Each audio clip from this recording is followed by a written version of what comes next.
Okay. Okay, good evening. We will call the special meeting of the Cromwell Board of Education to order at 7 o'clock. Alessandra, could you do roll call, please? Mrs.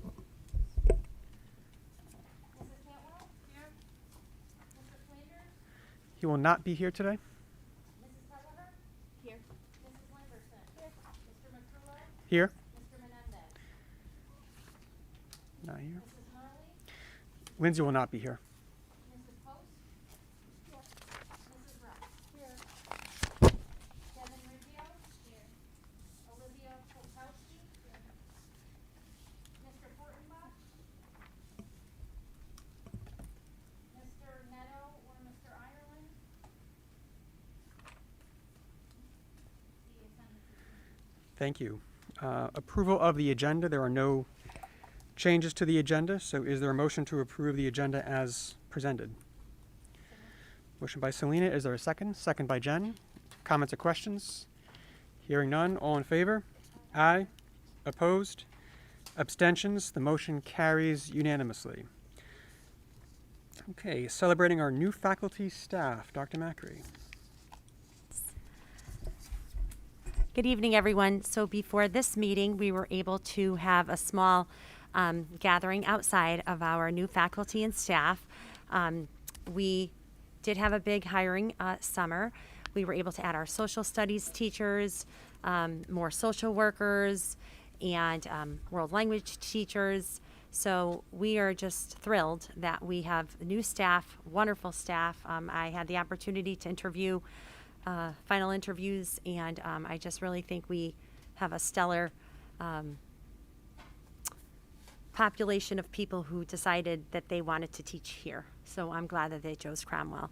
I'd like to thank Ms. DeMoro because the hiring, with everything going on with COVID and everything else, our HR director was able to have and bring everyone on before school started. Even when there were last minute hires right up until the day before school started. If it meant she had to stay till 10 o'clock at night, she did. So I'd like to publicly thank her for that. It's not an easy thing to do. And so thank you, Michelle, even though I say thank you and she says she's never going to make it and it's not going to happen, and then it does. So I am very grateful that it does because it just impacts all of our students. We also have had quite a few people in the room who have been with us for many years and have been in teaching positions and now are in leadership roles. And we also have curriculum supervisors now. We have assistant principal who went from Ramsey Binghamton, went from intermediate to high school. So we have a lot going on, which is nice because it gives you a taste of a little bit of everything. So I'm very happy to see all of the promotions and all of the people who have decided that they want to stay and continue in a different capacity in Cromwell Public Schools. So welcome to everyone, welcome to our new staff, and congratulations. We're really happy to have you.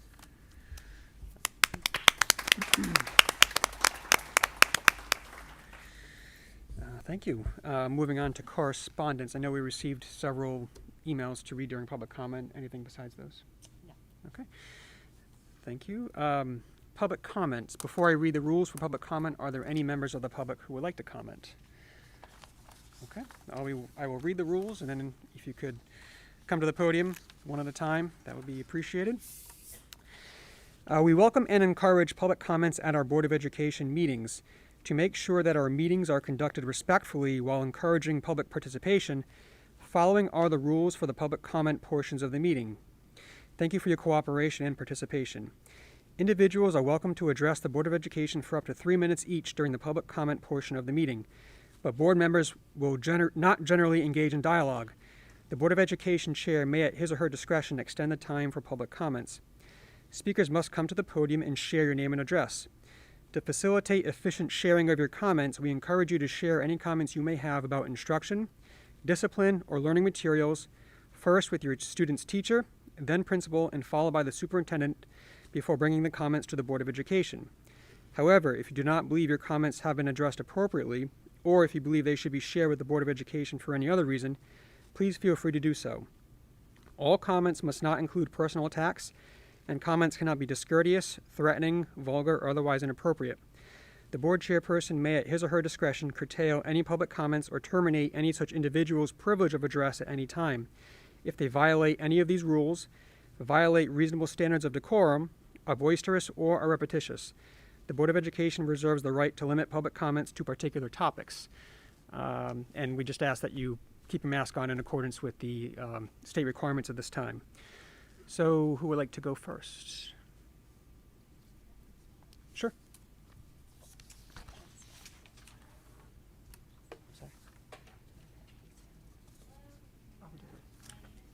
Oh, Shane, I'm sorry. Is the red light on the mic? Nope. Thanks. Is that Great. better? Yeah, much better. Thank you. Hello, my name is Shannon Hughes Brown. My pronouns are she, her, and I live in Cromwell. I'm speaking tonight to express my support of the transgender student policy that will be reviewed this evening by the board. I'm a parent of a transgender child in the Cromwell Public Schools. As I've expressed to the board previously, we experienced significant challenges as we went through the process of our child's transition. And despite our continued advocacy, there were persistent structural issues at the administrative and policy levels of the Cromwell Public Schools that exacerbated our child's gender dysphoria and their anxiety, and at times prevented them from fully accessing their education. These challenges included delays in changing our child's name in school systems, use of wrong pronouns, school communications not including our child's pronouns, lack of training for school personnel, and our child being questioned about the bathroom they use. These challenges made participating in school for our child very difficult. They no longer wanted to attend school, and headaches prevented them from participating in after-school activities. It's hard for a child to communicate their emotional distress, so it can manifest as physical sickness, which then prevented them from accessing the activities of their life. Many of the challenges our child experienced could have been avoided with policy and training. Therefore, I strongly urge every member of this board to support the transgender student policy that will be reviewed later today. And while Cromwell Public Schools has a moral and ethical obligation to support transgender and gender diverse students to create a safe and affirming and inclusive learning environment, it also has a legal obligation. This policy will help ensure that the district is in compliance with Connecticut laws, including the Connecticut School Non-Discrimination Law and Anti-Bullying Law, as well as a 2017 executive order that clarifies that bathrooms and locker rooms in public spaces are places of public accommodation, extending the general anti-discrimination law. This is an important and very positive step for Cromwell Public Schools to better support our transgender students. I would also like to emphasize that while this step is important and necessary, this is just one step, and I want to continue to encourage the district to pursue the gender diversity training they said that they have, which I'm very, very happy with. And would like to remind the board that children spend much of their time at school, and it's imperative for their mental health and education that their school is in a supportive and affirming place. Creating spaces that affirm gender benefits all students and will demonstrate how the district places students first, and affirming spaces create positive culture which better meets the needs of every child. Implementing this policy is critical to create this place for our students. I'd like to conclude by applauding my child for their courage and bravery to allow me to share their stories so that we may help more students gain access to the education they deserve. Thank you. Okay, I believe I saw another hand.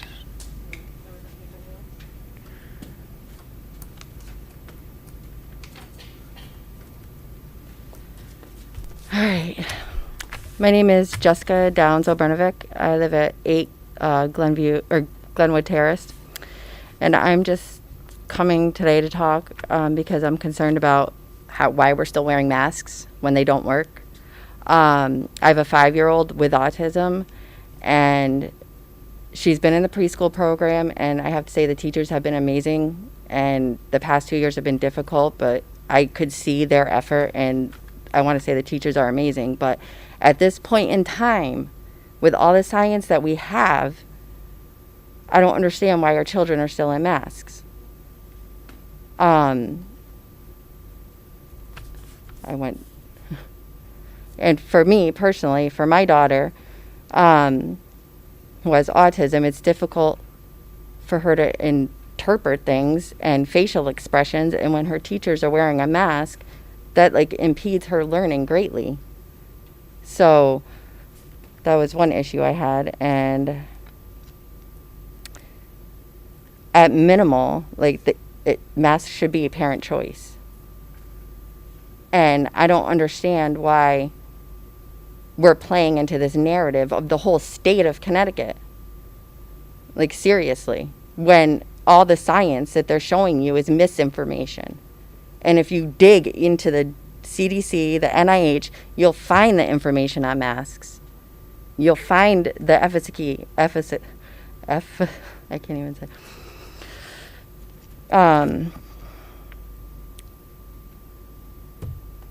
And sorry, I totally like went off on what I had written, but a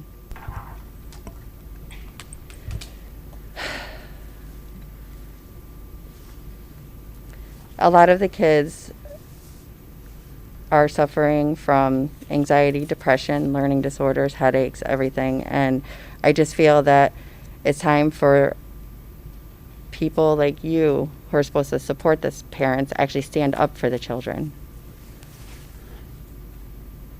And I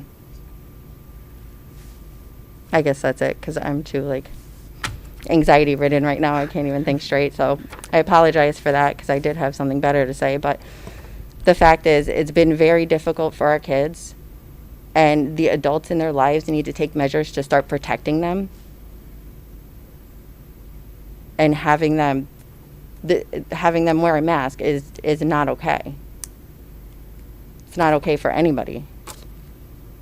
And that's all I have right now. Thank you. Sorry. Are there any other members of the public who would like to comment? Yes, please.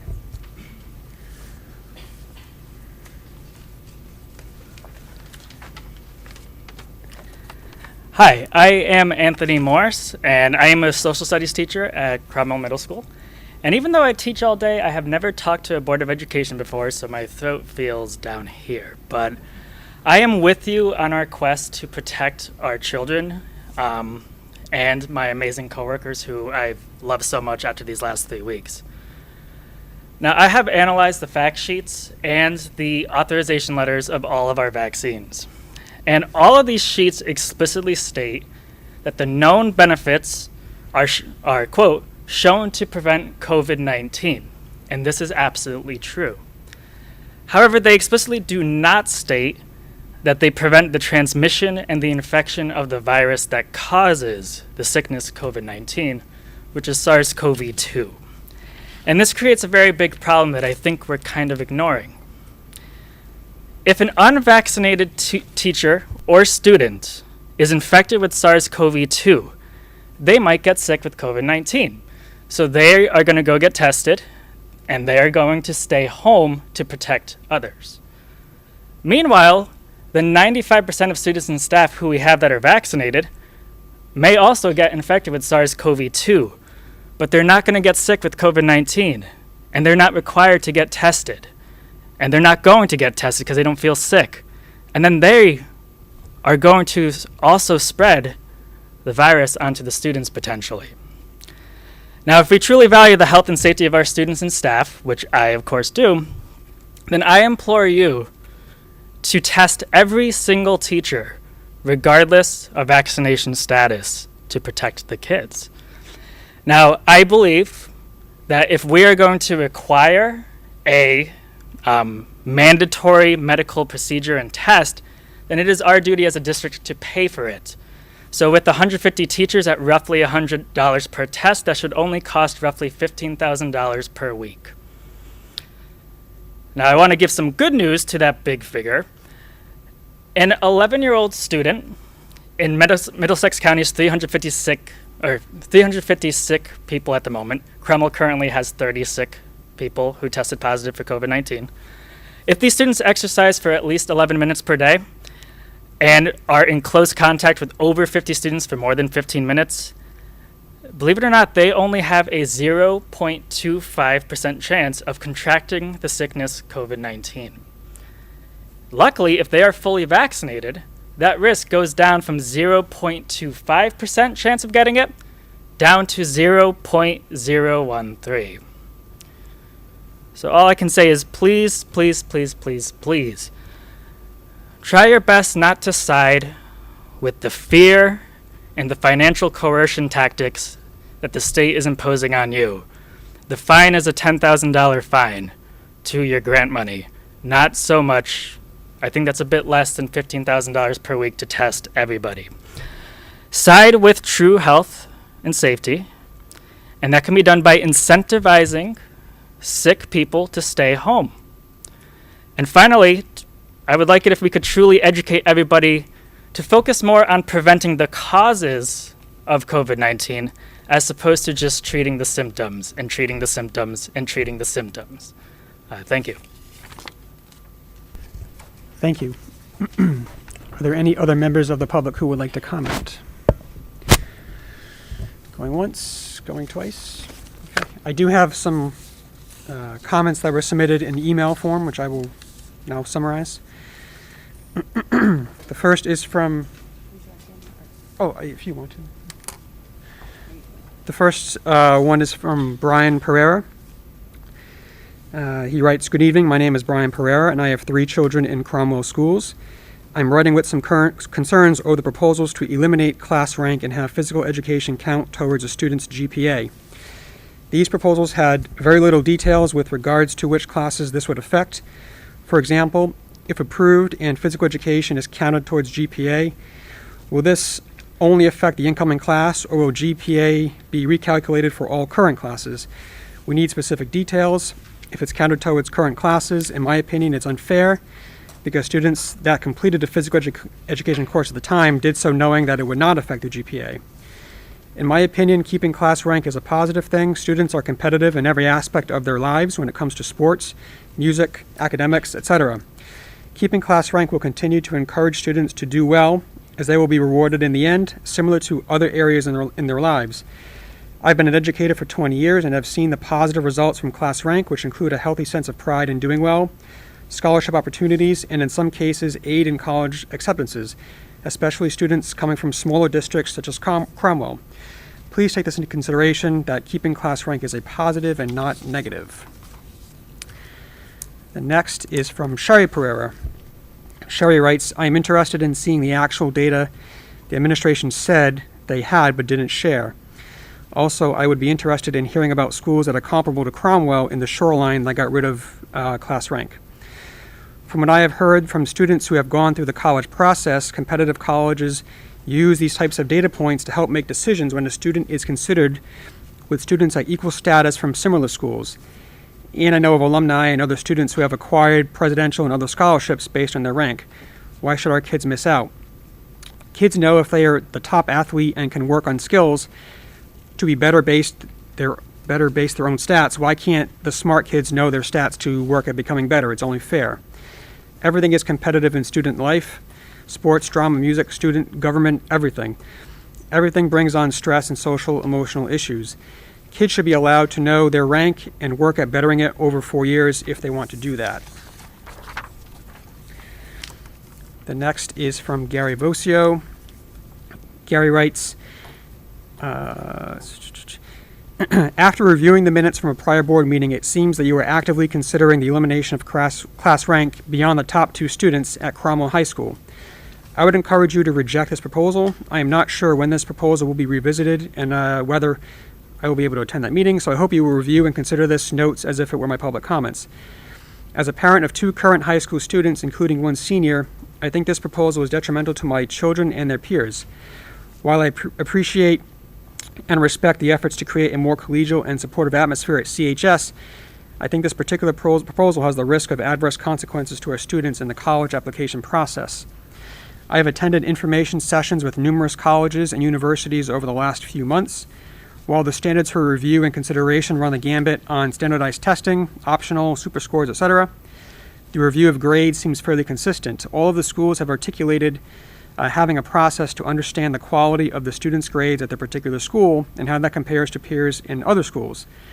Many have described having regional resources to assist in stratifying how grades and rank at one particular school compare to grades and rank at another school. Several of the schools I have spoken to have admitted to not being as familiar with CHS as other schools in the state. With that in mind, it is difficult to posit a scenario where simply identifying percentages, top 10%, 20%, etc., would be as persuasive as identifying a student's individual rank. The percentage rank is evident from the individual rank, and therefore this change would be a reduction in the information available to colleges as they consider our students. Further, for a student who sits at a rank of 3, 4, 5 in their class, they are disadvantaged as their achievement will only reflect they are among the top 14 to 16 students in a given year. While focusing our children on growth rather than grades and collaborative success rather than individual achievement is laudable, it is not where the college application process has evolved to. The school rankings are based on their competitiveness for admission, and their admission decisions are based on their assessment of a student's individual achievement. Viewing a tool that is available to accurately portray a student's standing could be the difference between admission and rejection. I understand that this landscape is ever-changing, but I would respectfully submit that this is not an area where CHS wants to be at the forefront of change given the potential impact. For these reasons, I would encourage you to reject this proposal. Last is from Jessica Tomzak. Jessica writes, "Good evening, my name is Jessica Tomzak, and I am a mother of two in the Cromwell school system residing on Greendale Avenue. I am very disappointed that I am unable to attend tonight's meeting. Here are a few issues that I would like to address. 1, masks. Masks should be a choice, not a mandate. While I realize the governor's mandate is still in place, it is a responsibility of those representing us to stand up and be heard so that it is not extended again. The CDC's own website contains studies that indicate there is no discernible difference between schools that required masks versus those who allowed for choice.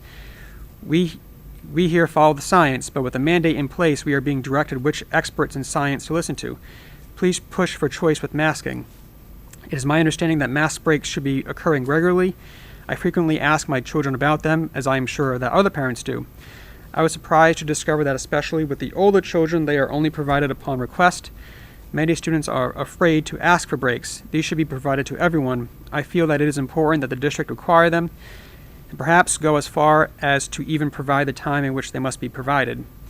Next, vaccines. Quarantine requirements are currently based on those vaccinated versus not.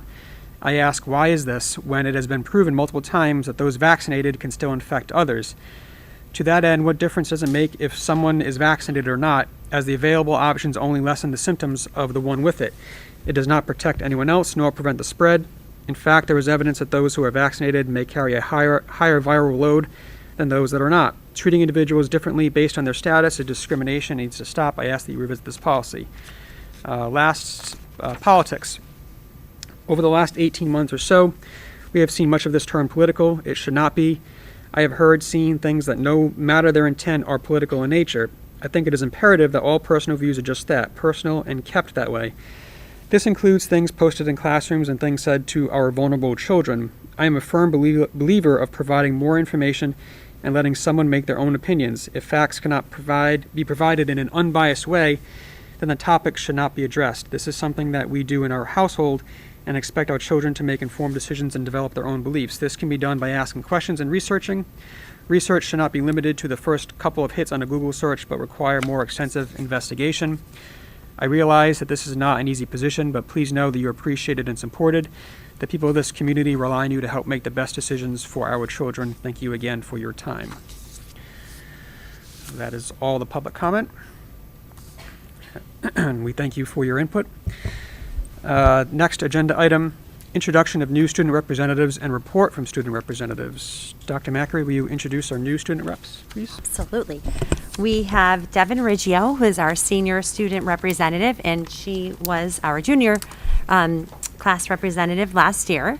So we didn't have that many in-person meetings, but so we're excited to actually be here and have you present with us. So welcome again, Devin.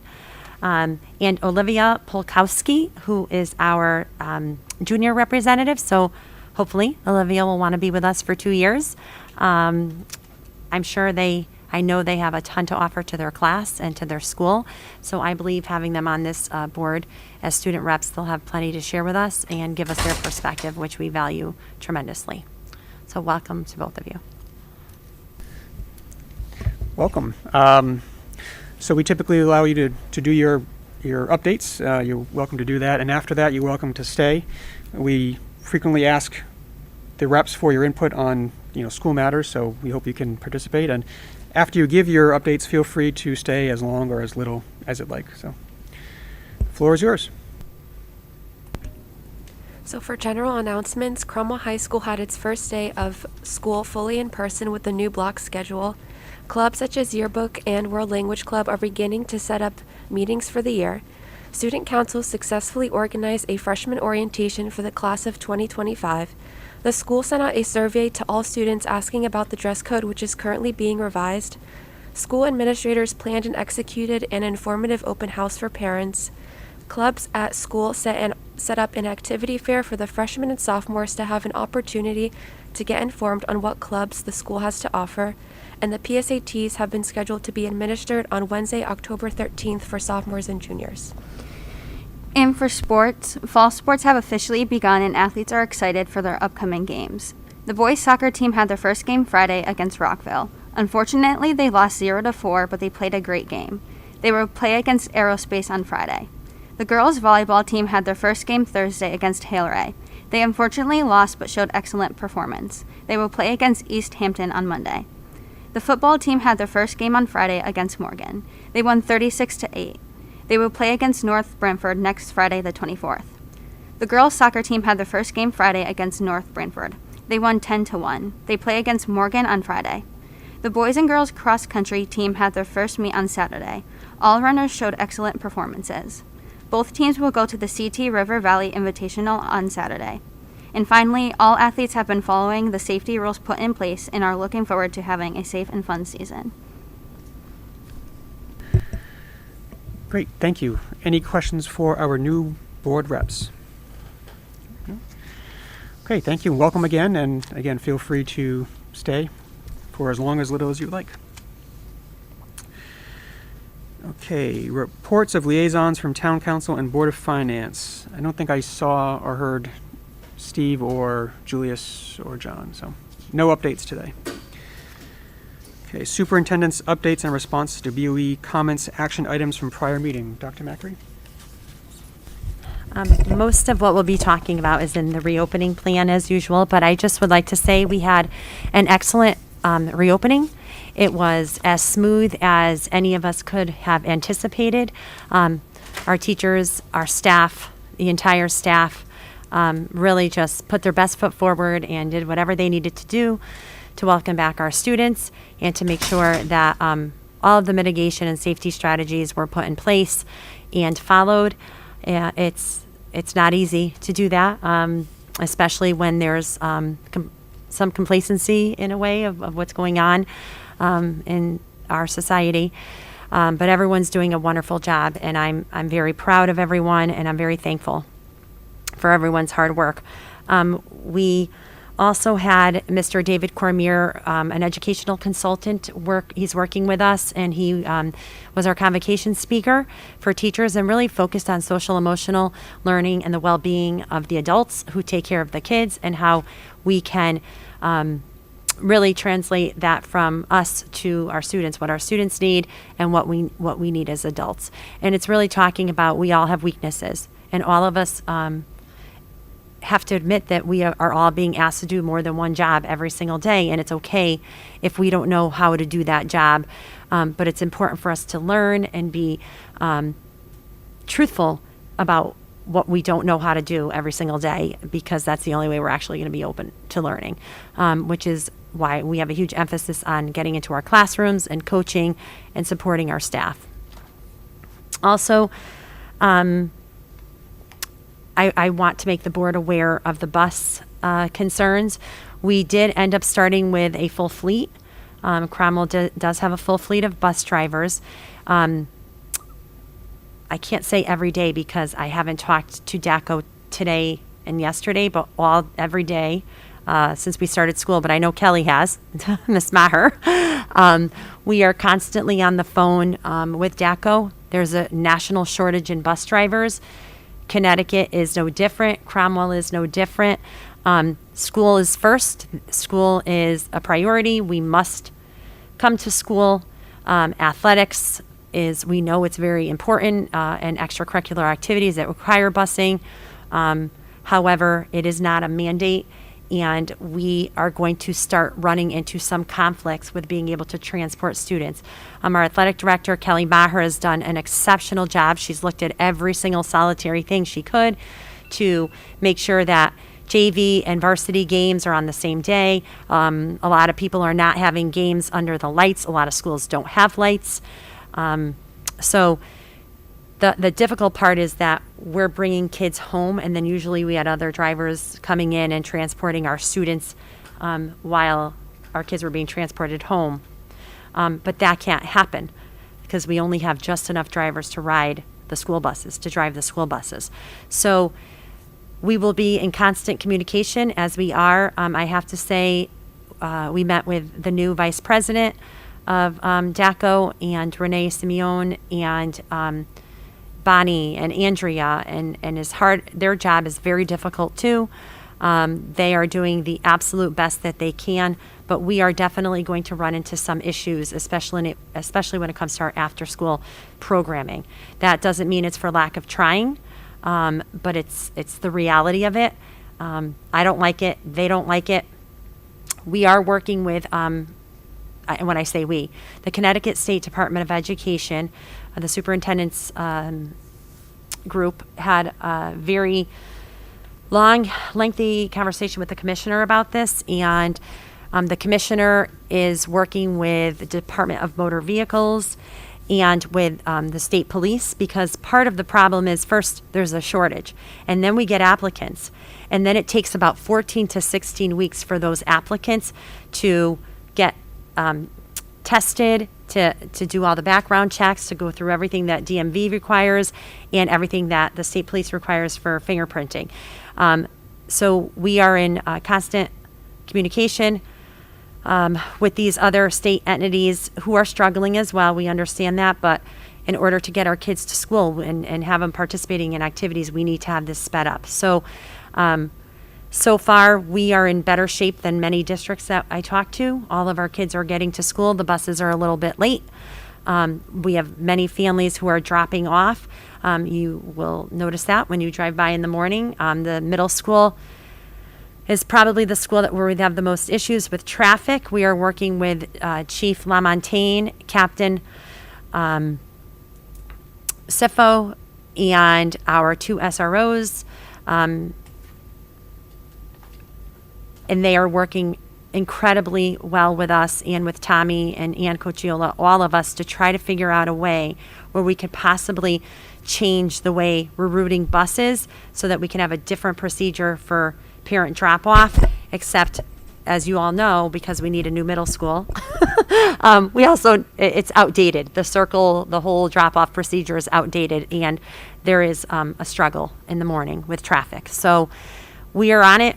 I can't promise that we're going to make a huge difference, but the chief is talking to Public Works, and we're going to see if we could drop off, do maybe perhaps bus runs around the back of the building, but we'll have to have a walkway for students because they'll have to walk through the field to get into school, and then we can use both areas at the middle school for parent custodial drop-off. So I'll keep you updated, and we're doing our best. Everyone's really trying to make this work. It's a community effort.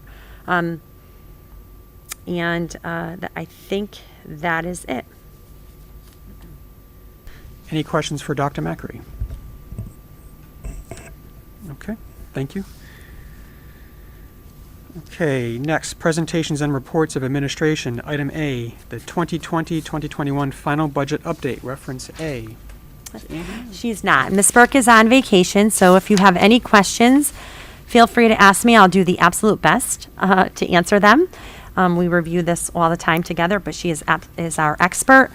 As you know, she did an excellent job with closing out the year. And if you have any questions for me, please feel free to ask, or if you'd like to wait and email them to Ann or ask at the next meeting, you're more than welcome to do that as well.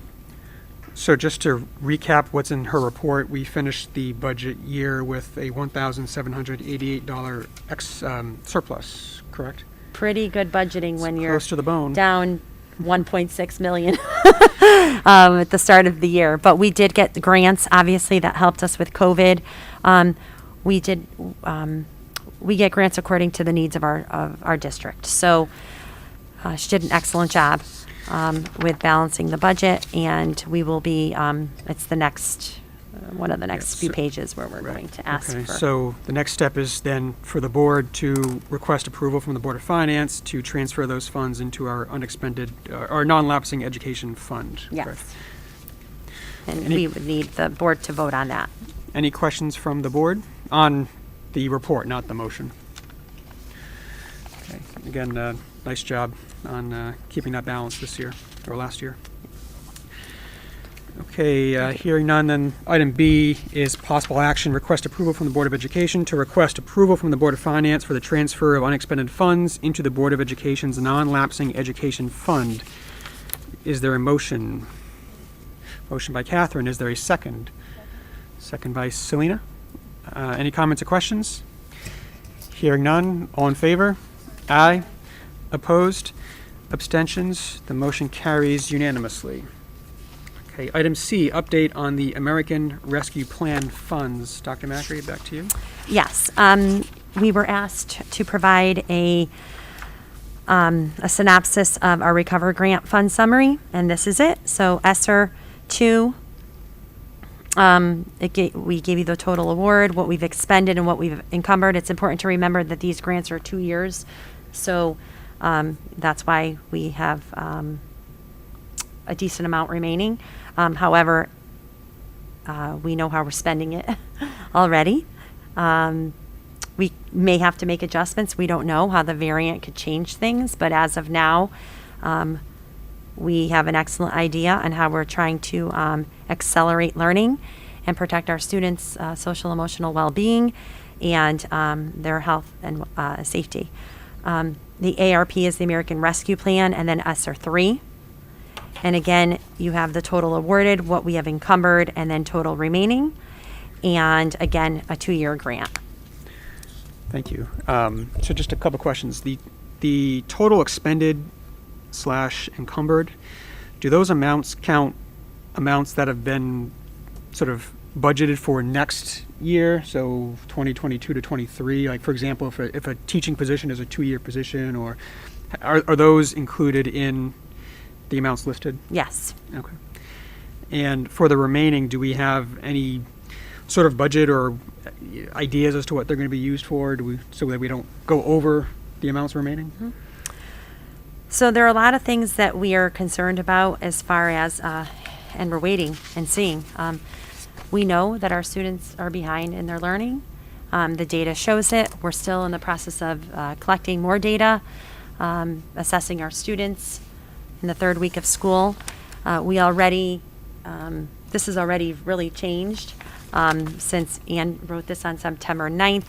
We're providing tutoring for our students at the high school 3 days a week instead of 2 days a week. So we're going to be paying a stipend to the teachers who are providing the after-school tutoring. So that's already going to be factored into this for next month. We are also providing instruction for students that have to be quarantined in a different way. So either through interventionist support, tutoring support, and that hasn't been factored into this yet because we don't know who will be quarantined when and you know what they'll need. We also are running into, as you hear, and the reopening plan, I'll update you on Executive Order 13G that replaces Executive Order 13A. There's a lot of tracking as far as quarantining, dates, times, everything that you possibly imagine. And our nurses are working nonstop. Ms. Hansen is here all weekend long, day and night. Same with Ms. Maher because of the athletic piece. There are so many things that we had to just wait and see how it was going to play out and where we would need support. And we really need support in that area as well. So already we're talking about ways that we can help our staff get through every single day and then take care and see our students every single day for the regular situations that are going on, especially at ECS. And the littles, we have preschool, the lines out the door, and the nurses dealing with, obviously working with our students, which is a priority. But then we also have things that have to be inputted into systems, and they're confidential jobs. So we are going to be using some of the money for that as well. So if it's not to keep up with COVID and COVID resources as far as really documenting and making sure that we're following procedures and protocols that were mandated by the State Department of Education as one of their entities, it's making sure that our students are getting everything that they need, and then also having extracurricular activities or occasions or whatever we have to do, events. We want to be able to have them, but like, for example, last year, the big expense at the end of the year was a $13,000 tent. It was either that or not have ceremonies for our students, like award ceremonies. And we got our money out of that tent, but it was still $13,000. So these are things that we anticipate, and then we're anticipating that something could possibly change, and we won't know that until it changes. So, okay. Any other questions? Selena? When you mentioned that you're still collecting information and such since it's the beginning of the year, is that to start running the after-school program that was mentioned, or is that something that still will happen at the elementary schools? Yes, I can invite Dr. McLean up, and that is definitely happening. And she can also let you know what our assessment calendar is, how we're assessing students, how we're trying to mitigate all of. So and I want to accelerate all of the programming for our kids. Our extended day program starts the 20th. We're really excited about it. We're fully staffed and we're fully enrolled. The students were chosen based on academic criteria. We've been able to arrange for transportation for those students that live in Hartford. We're in, I think, good shape with the extended day program. As far as assessments go, we start within the next couple weeks, right? Starting with our fall data. We have our Smarter Balance results, and I'll show you all of that data, I think, at our November meeting. I'll show you everything, for our fall data. We don't have the iReady data just yet, but we're starting that shortly. Okay. Yeah, I wasn't looking for all of that information yet. I just meant, is the program, ready to be? Yes, to begin, ready to go. And Yep, you've we're identified the students already, Yep. and Mhm. About how many do you have? There are, I don't want to misspeak, Just generally. but I want to say there's about 12 to 15 per grade level, Okay, thank you. K through 5. Well, K is going to start in January because we don't have enough data on those students coming in. So we decided we were going to push that back to January, so we'll start them then. Yeah. It's extended, so there are STEM components to it. They're using they're using a Lego curriculum, which is very cool. So it's hands-on learning. It's not, it's not intervention per se, but it's standards based, and we really think that the kids are going to enjoy their time there as well as make up some learning loss. Thank you. Any other questions? No? Okay, thank you. Okay, on to new business. Item A, Mr. D'Elia, District Teacher of the Year. Macri. Yes, I want to make sure I have there's so many things going on tonight, so I have different piles. I would like to, it is my honor to invite Mr. Dan D'Elia to the podium this evening. Mr. D'Elia was selected as the Teacher of the Year for the Cromwell Public Schools. As you know, we have a Teacher of the Year for every school, and last year we recognized them, and then the committee gathers and asks many, many questions, and it was very, Mr. D'Elia just stood out so much for his dedication to the students and to the staff and to the community. His heart is in the right place all the time, and he is an excellent instructor. The beauty of Mr. D'Elia's position is that every kid goes through Mr. D'Elia's classroom because of the structure of science and the way we teach it at Woodside Intermediate School. So it is my honor to introduce Mr. D'Elia to you and to congratulate Mr. D'Elia. Sure. And I think I have a little something for you, except I may have dumped it in my bag, but I'll look for that. But you could go ahead and talk. You want me to talk? Sure, talk, Mr. D'Elia. Is this on? Yes. Oh, I didn't really prepare comments. Thank you, Dr. Macri, Dr. McLean. Thank you. Thank you, the board, the PTO. It's an honor. I guess I just want to say a few words about who I work with and the impact they've made on my life. The staff at Woodside is phenomenal. Sam and Silvana. The teachers are incredible. They really are. They are just the most incredible people. The community of Cromwell I've just grown to love. I love Cromwell. And I really would like to thank the students. They are my inspiration. They are why I do what I do. The two, Olivia and Devin, were mine in 5th grade, so I take full credit for that. But I would just, the children are just so wonderful. Absolutely a joy, and I can't say enough about them. So they have my heart. So thank you. That's it. Mr. D'Elia, I believe my prize for you is in my other bag in the car, so I will personally drop it off to you tomorrow. Lori? So what Hey. you just said about the students, I think we all feel that way about you. Oh, thanks. That you are so wonderful and that we can't say enough about you. And I just saw your name and the resignations, and I Yeah. could have cried. It's just so sad. So I'm really sad to see you go. Thank you, Lori. Ben, well, you know. So, yeah, I don't know what to say. So thank you. Oh, thank you. Certainly congratulations. Any other comments from you. the board? Jen, please. I just want to thank you for making science so fun for our kids, because, I mean, my kids always raved about you, and it's a big loss. It's going to be a big loss losing you.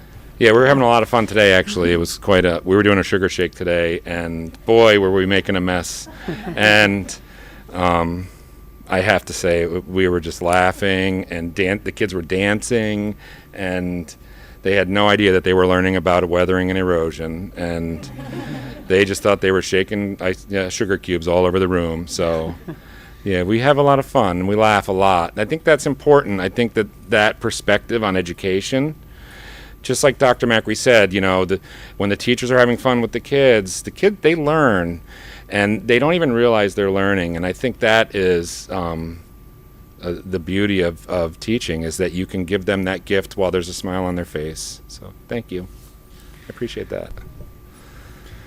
So, Thank you. Selena, please. Yeah, you definitely have something special. You have such a rapport with the kids, and it's a huge loss. But on the other hand, we're so lucky to have had you for as long as we did. All of the kids benefited Thank you. greatly. Yeah, I actually feel that I've been lucky to be here. I had, I really just, the impact and working with the kids, that will be in my heart forever, no matter where I am, no matter what I do.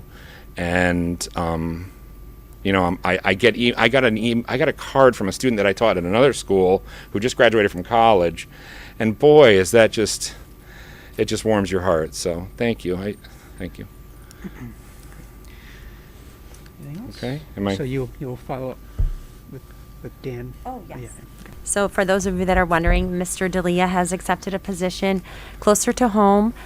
He's going to be doing something very exciting. However, we talked, and we both feel the same about, we hope our paths will cross again. And like you all said, it only took me a couple days to realize what a gift Mr. D'Elia is to our students, our staff, to everyone. And I want him to be happy and pursue his next step in his career but I also hope that one day we will meet again in the education world, because you truly are an inspirational educator. And we do have to go to the award ceremony in the spring, so you have to see me whether you want to or not, Mr. Okay. Miller. Yeah. Done. Dr. Macri always said to me, I was teaching a class, and she said, "I can tell all the kids are smiling because you can see it in their eyes." So I'm smiling. I do hope our paths cross. I adore this community. I do. So, life is an adventure. Hopefully our paths will just kind of, and we'll be back together someday. Okay? Great. But I appreciate it. I really do. We appreciate you. you. We'll miss you. Thank you, Mr. Julian. Congratulations again.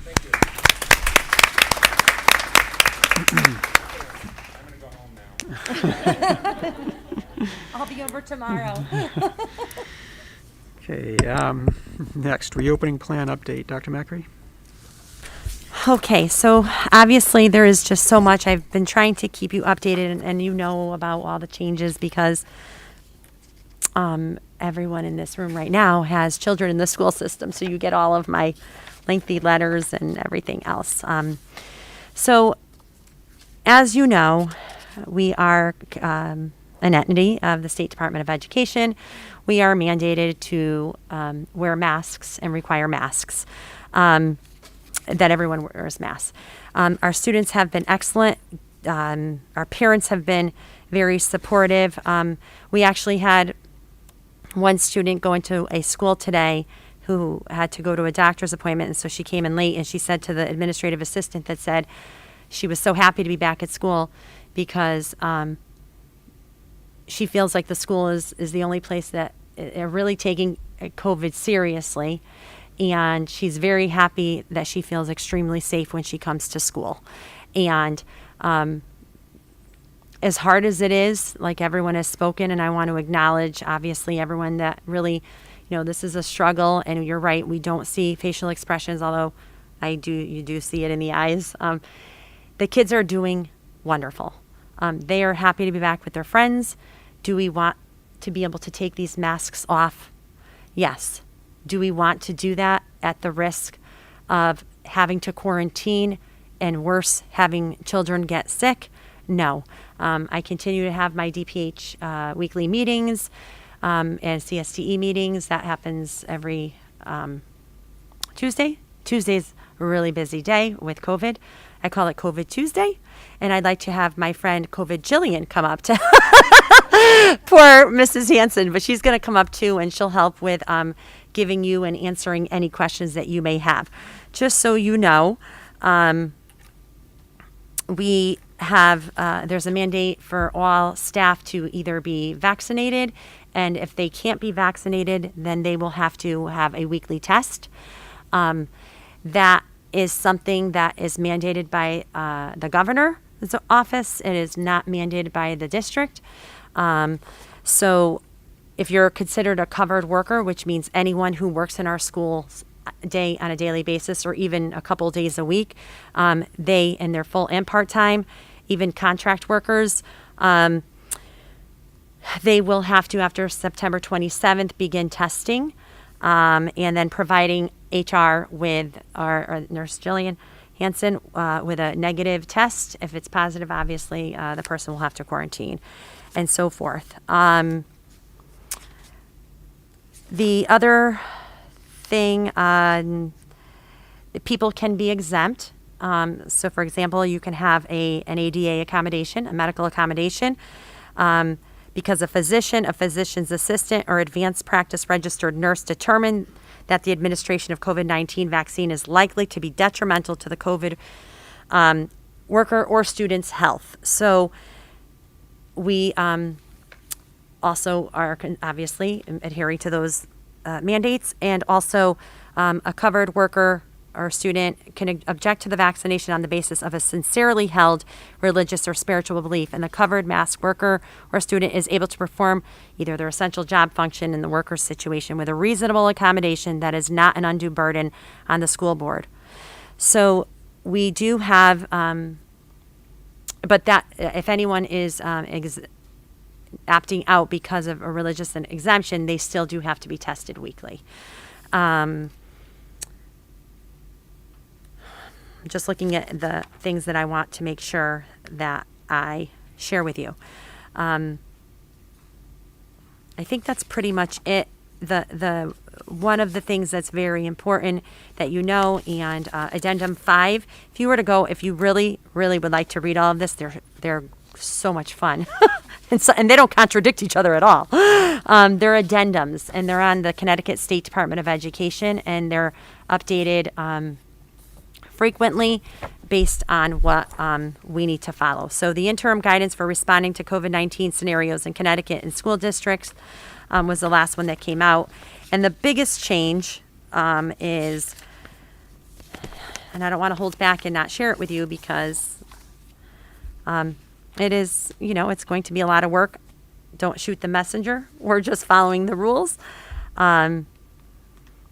For extracurricular activities, athletics, band, clubs, whatever it may be, we want to try to help families really understand this, and we'll send something out, and Ms. Maher is putting something together.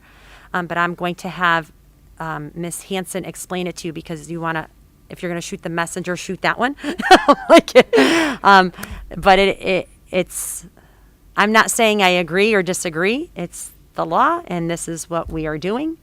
So if Mrs. Hansen, if you want to share that and then anything else and then answer all of your questions. But the kids are doing a great job. They're going outside. They're playing outside without their masks on. They're enjoying it. And so far, so good. Mrs. Hansen will also share with you how many cases we've had so far and give you an update on that. But the small changes that we're able to make have been positive. And we've had a few close calls. I really feel like someone's looking out for us. We've missed certain situations by one day, or I know that won't happen forever, but we've been pretty fortunate. Hi, good evening. So I'll go over addendum 5 since that's sort of the major update. So for athletic or student athletes, they will have, the recommendation from the state and DPH is that they test on day 8, and then they can return to athletics on day 10, after day 10, if they get a negative test result. If they don't test at all, they have to stay out for the full 14 days. So that will be in addition to the test that they do to return to school. So they will have to test on day 5 for return to school, and then they can return on day 10. If they don't test at all, they can return to school, after day 10. After day 7. These are all getting so confusing. If they test on day 5, they can return on day 8. If they don't test at all, they can return on day 10. Then as far as the athletics goes, they have to have another test on day 8 to return to athletics after day 10, or they have to remain out for the 14 days. And we did clarify that on DPH today, that would require 2 tests, 3 days apart. Couple questions. Sorry, forgot to turn my mic on. Does this is for unvaccinated students? Correct. That is unvaccinated students. I have 3 questions. 2 is, this is for sports here at school, or any sports that they do outside that they've become quarantined from? Okay. Any sports. And the 3rd question is, if they are allowed, why are they required to do the day 5 test and the day 8 test if they're not allowed to return to school until day 10? So technically speaking, you could test on day 8, but you would have to wait for that negative test to come back to return to school before day, it is feasible that it would be a day. You could test on day 8 and it would come back on day 9, and you could get back to school on day 9. You could do that to avoid testing twice. But you keep in mind, you can return to school after day 10 without a test. Does that make sense? No. If you were in a sport and you were exposed and you had to test on day 5, and your That's- test came back negative, when can you go back to school? On day 8, Okay. right? But you can't go back to the sport until So you test again on day 8 and you come back on day 10. So we're just holding sports to a different level. correct.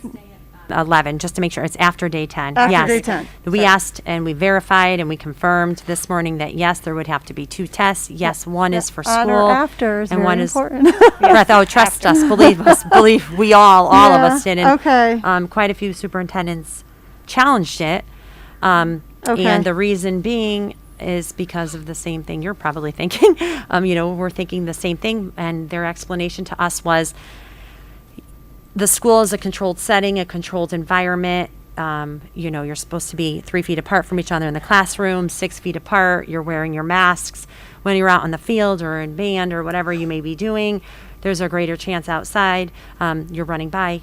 There's greater chance of more droplets spreading, and they've just seen through the data that there's a better chance that you could become positive if you're engaging in a sport, was the answer that we were provided this morning on the call. Okay. But they do realize that they haven't changed the general guidelines for people outside of Yeah, schools. they don't care about that too much, Catherine. I wish they did. I wish they would start caring about it because I I'm getting know. a little tired of us being held to a different standard. Yeah, they don't. We just follow what we're supposed to do as an entity. But I will tell you this much: they are meeting with the CIAC to have a discussion about this, because we questioned the same thing as far as the 2 dates and, putting our kids through being tested and all that.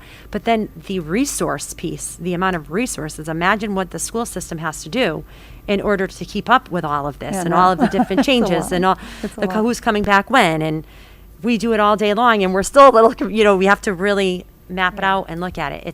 It's being questioned. It was questioned this morning very strongly.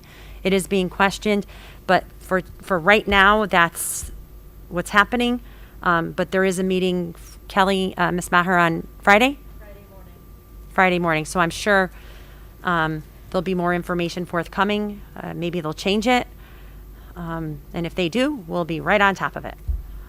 So when it's an athlete, they'll be getting 6 different dates, 2 for without tests, and then a test for school and a test for athletics. It's quite interesting. So, Jen, Selena, did you have a question too? So, Jen first, and understand, could you just move the mic in front of your... Sure. Great, thanks. So, Jen, Selena, Deputy? So does this apply to clubs as well? Yes, so it depends, I should say. So if you are a club that could meet 6 feet apart and wear your masks the entire time, then no, because you are able to adhere to all of the mitigation strategies. So you would not be considered a close contact. Let's say you're in a club, you decided you were going to be 2 feet away from another student. There's seating charts, you got out of your seat, you didn't follow what was happening, then yes, you would have to go through this exact same thing because you can't participate in that situation. It's more, even though they've said it many times, when I go through the scenarios in my head, I am really hard pressed to really think of one where it would happen that is not an athletic event. Jillian and I spoke about that, but they say yes, it could possibly happen because it could possibly happen, but it's really hard to think of one because our club advisors, and they know the rules. The kids, for the most part, they want to participate in person. They're following them. They're not actively running around and spreading droplets. So if we do the math, it really is. It's athletics because you're able to take your mask off when you're participating and actually running. And band, you still wear a mask and you have a bell cover. But it could happen with that as well. But for the most part, to be transparent, I've been racking my brain to think of other scenarios, and I feel like athletics is really the one that stands out the most. Selena, Deputy? This is all just for unvaccinated. Correct. So vaccinated, no quarantining whatsoever. So you do not need to quarantine if you're vaccinated as long as you are feeling well, so asymptomatic. If you were to have symptoms, Okay. so we still notify all the close contacts because then if they become symptomatic, they know they need to stay home and get tested. It is a recommendation from DPH that they test between day 3 and day 5. And so a lot of these outside sports teams, I don't believe they have a mask requirement at the moment. Is that correct? If it's indoors, there is a mask requirement. If it's outdoors, there's not. Okay. So things like hockey, and I don't know what we'll do when we get to indoor sports. You know, most of the sports are outdoors right now. We're But- hearing more and more now that either vaccinated or unvaccinated can spread it. So I'm just baffled, but I'm sure they would just want everyone vaccinated. So. Dipti? So there's no distinction between. Dipti, I'm sorry. Oh, Could so you there's just- no distinction with athletes that do wear masks and don't wear masks? No. It's the same requirement. Same requirements. Any other questions? Jen? Just going back to the staff that's unvaccinated that will need to get tested weekly, is that cost going to be put on them, or is the school providing the testing? We are currently working with bargaining units, so I don't want to answer that question definitively yet because I don't have a 100% answer. I know where we're leaning towards, but we're working with legal counsel, and we have been asked to have discussions and enter into some conversations with bargaining units. So at this point, I'd rather not answer it because I don't want to answer it incorrectly. Selena? Just to add on to that, are there no longer free places to go for testing? So as of now, we got a list from the State Department of Education and DPH last week that we sent out to all of our staff, and I think we sent it, I'm not even sure. Did we send it to our families? I can't remember. No. We were waiting to see. They are finding out if those testing places are going to be free or not. We don't know for sure. They didn't know, as right up until this morning, they didn't know. CVS, Walgreens, and such are not free. Insurance, what we're hearing is some insurances will cover, most won't. Some insurances, most will cover, let's say you truly have symptoms and you're being tested because you have symptoms, you're sick, that's what insurance is for. But if you're doing it because you're opting out of the vaccine on a weekly basis, then I'm hearing that insurance will not cover. And Michelle did ask our representative, for our insurance representative, and he agreed with that conclusion. So it's a wait and see kind of thing, what will happen, but that's what we've been told. Okay. So back to you, Dr. McAree. I don't know, was that the entirety of the update, or is there more? Yes, I feel we're trying to stay in school as much as we possibly can. The only time we did have to quarantine one classroom for very obvious reasons. In this situation, the whole class was quarantined. The teacher was able to then stream to the students from work because the entire class was quarantined. This could happen on a micro level, which is the classroom. It could happen on a macro level, which could be the whole school. It could happen even, district wide. And in that situation, we could provide streaming, but we have to have a really good reason and a high rate, or not be able to staff our schools because of quarantining. But as of now, we have a pretty high vaccination rate for staff members. I believe Michelle told me today we're about up to 85% of staff members. And then Jillian does have vaccination rates for schools, but she also knows that we don't have every single solitary card. They don't look, for students who actually do qualify, they look grim, except we also know that it was voluntary. Parents did not have to submit those forms, whereas staff, it's mandatory. So we have a little bit more of a understanding. Yeah. So the middle school, like Dr. McAree said, not everyone's sent in their cards. It's less than 1% that we have on record, and it's 12% at the high school. So those are very low, but as we said, there's a lot of people will hold those until they're in a quarantining situation where they have to present them. Lori. Have you sent out, should we be sending something out to parents just to remind them or requesting that please, if you did get vaccinated, to send the card? Because I have every single time. Every time I send out one of those where it's at the top, it's highlighted, please, it's highlighted in yellow. Please send in your vaccination card. It would make it so much easier with contact tracing. So it's almost every day. Thank God, knock on wood, today we didn't have any cases. But it's on there and it's highlighted in yellow. are you talking about when you do the COVID updates every day? Yeah, yes. And then right at the top, the very first paragraph is highlighted, and I ask for people to please submit. A lot of people are just uncomfortable unless they voice that they don't want to, unless they have to. So if their child gets in a quarantining situation, then they are more likely to submit. Otherwise, they'd rather not until they do. Or they just haven't thought about it. They Or don't they- realize yeah. that Yeah. the school's trying to collect the data.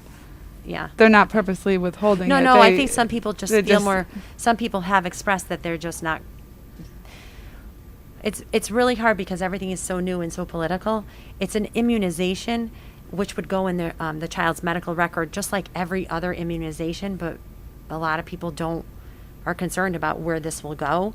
It doesn't go into their cumulative file. It goes into their regular file. And it could be, people just haven't had time.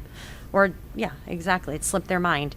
When it comes up to a situation where your child is about to be quarantined, then it's just, they do produce it when they have it. Right. Okay. Celia?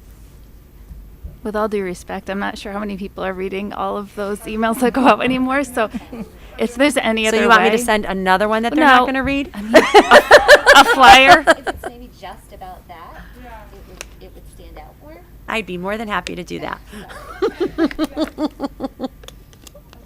Send an old-fashioned flyer home. I think sometimes just we get those and we're so used to getting them, and we just scroll through to see where the cases are real quick. I don't know if other parents are doing the same thing, but you are not good role models. it's almost like if you sent something just asking for that, like, you know what I mean? Like, just at the Board of Ed meeting, it was discussed that we only have this percentage. We're trying to collect it. Please make an effort, if you have your card, to please send it to the school nurse. Like, to emphasize just that in the email. Like, it might, I don't know, I just feel like. No, I could send it again. I sent it at the beginning of the year. I'll send it again. No, I know. But then no one will read it. No, I don't I know. will definitely do that. No problem at all. Okay, any other questions? Or anything to add to the update? Sure. I have two questions. One is, can we revisit the locker usage? Because I know other schools are able to use theirs, and with we'll get colder weather, and I don't see the reasoning for us to not be able to use lockers in the schools. It doesn't. Yep, we said that we were going to revisit it when the weather started to change. So Okay, we so will soon. start, as far as the administration having conversations. We wanted to get all the kids in. We wanted to get them into school, see Okay. how things were going. But we said we would revisit it as the weather started to change. And I appreciate that you are evaluating the CMS drop-off situation, because it is an extremely tight window to drop off our students, especially if you have other students that need transportation to school. It's very much a challenge to get through there. So the quicker that we can get that resolved, the better the entire school will Town feel. will be. So. Yep. No, we have a lot of people on board. Department of Public Works, the state, the local police department, and all of our staff. So we were out visiting. Ann did the route. She took us on a field trip. We went in the van, and we took the chief with us. We kidnapped her and showed her all the different ideas that we had, and then asked them to give us ideas as well. And then DACO came out, and Ms. Cocciola rode the bus with them. There are some parents that sit in that line that might provide some valuable insight too of what they see at drop off and pick up too. So I think we know the most difficult thing is it's small amount of time, too many people trying to get into one space, and we have to have more than one space for that to happen. So if we can make this work, that'll help. The staff has been is in that line as well. Yep. So it really, it is what it is. Everyone has families at home. We can't put different, well, it's contractual too. We can't tell staff that they have to be here at a certain time. That, it's contractual.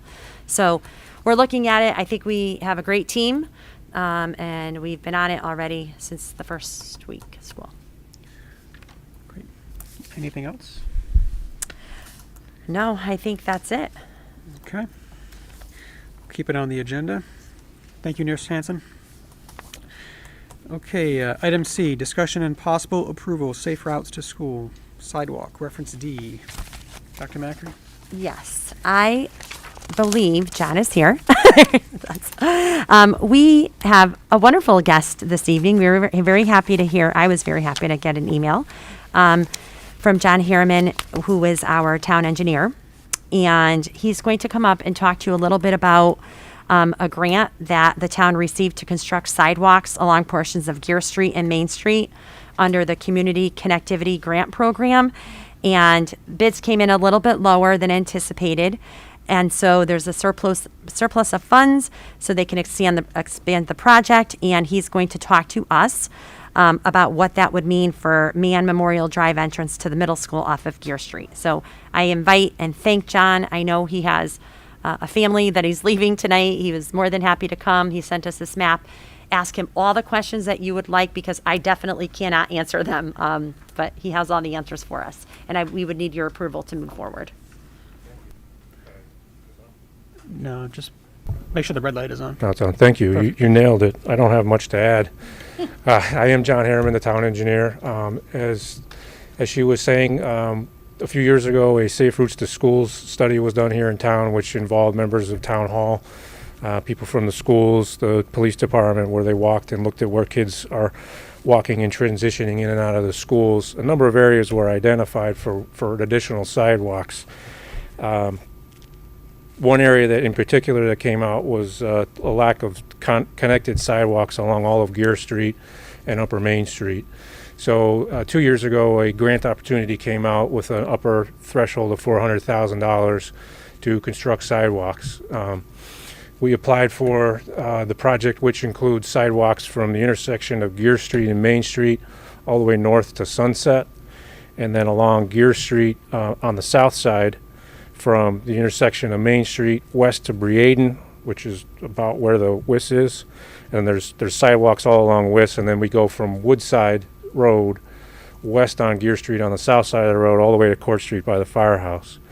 Like was said, our bids came in a little bit lower, and the State of Connecticut Department of Transportation has allowed us to use the surplus funds for any project that would meet the criteria of getting children safely to schools in this corridor. So the funds that are available allow us to construct about 400 linear feet of sidewalks. Sidewalks are incredibly expensive to build. They're about $100 a linear foot. So we have enough money to do about 400 linear feet, which is exactly what this plan shows. So we looked at the east side of the driveway. Our base maps are old. A lot of the information that's current isn't on them. It's based on an aerial flight that was done in the late 90s. So that doesn't show the parking spots that are on the west side of the driveway. They're adjacent to the ball field, and it doesn't show the exact layout of how your parking lot is now. But it makes the most sense to run the sidewalk on the east side of the driveway, so the children that are coming out of there or going to school in that route can walk on a sidewalk. They probably walk on the grass now, but in the wintertime there's going to be snow, and I saw that you have a queuing issue there. So it makes sense to us. The Department of Transportation has approved this additional work. It's entirely already paid for. It's going to be administrated by Town Hall, so there's really not a lot of involvement unless you guys want to be involved. And it can start very soon. Our contractor has mobilized this week, and he's starting work on Main Street very soon. So I'm just seeking your approval to build a sidewalk on Board of Ed property. Great, thank you. Any questions from the board? Catherine? What's the red on the bottom of the screen as you turn into the school? So that would just be a crosswalk. A crosswalk Yeah. there? And then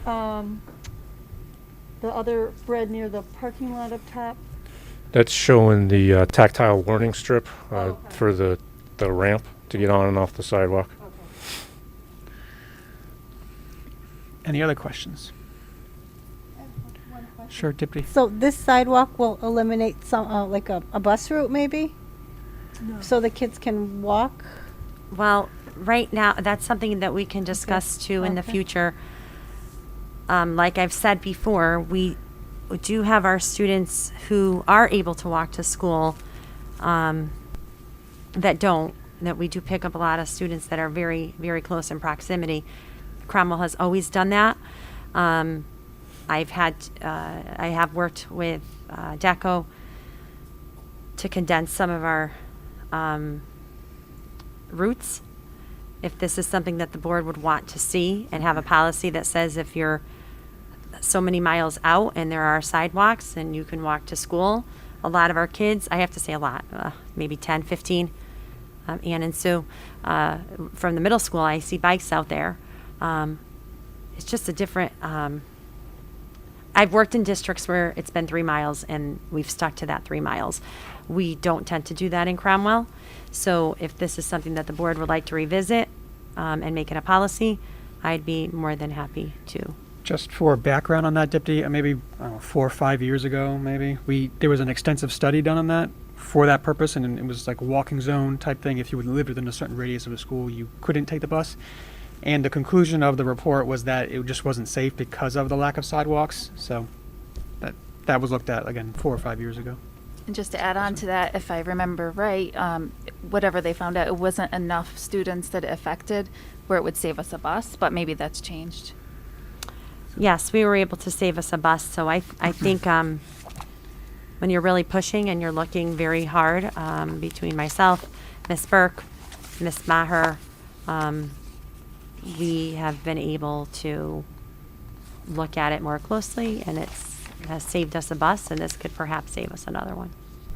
Just another thing to consider is if we could expand the areas that students could leave their bikes, that would probably help with kids that want to bike to school. Do we have- Yeah, and I don't want to speak on that behalf because I just really know the high school and the middle school, and those are pretty big. They get used. Do you want me to have the principals talk about it or no?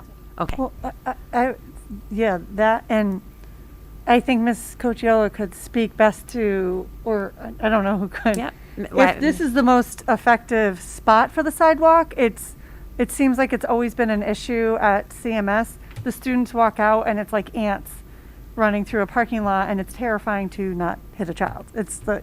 Even them going, there are a lot of walkers that right now are walking back and forth. There are kids on their bikes. They dart in and out of traffic because there's no other way. If I see my own kid doing it, I will strangle him if any of you do. But is this something that we can implement for our students to mandate that they, use the sidewalks? Yeah, if they're there and out, so I cannot imagine Miss Because Cochiola not there's- making sure, then Miss Lynch making sure that they stay.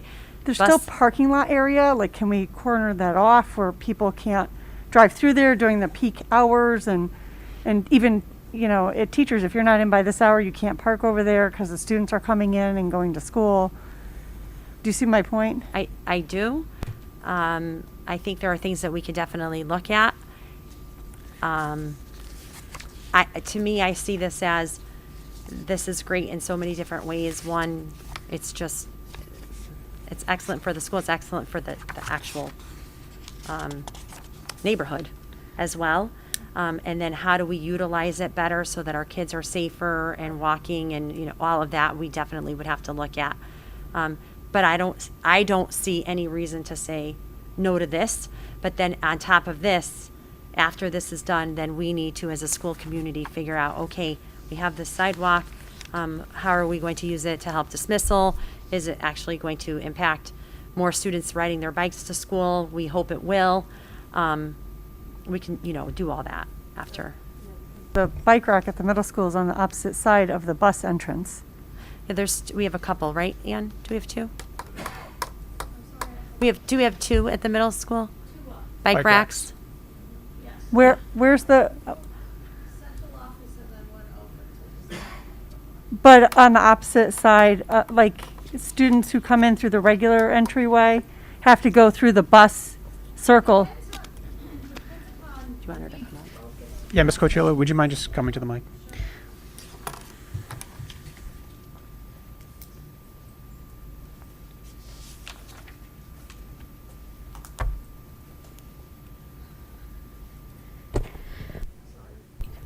Okay, can you hear me? Usually my voice is quite loud enough. So the students, we've pleaded, we've begged, I've put it out, I announce it.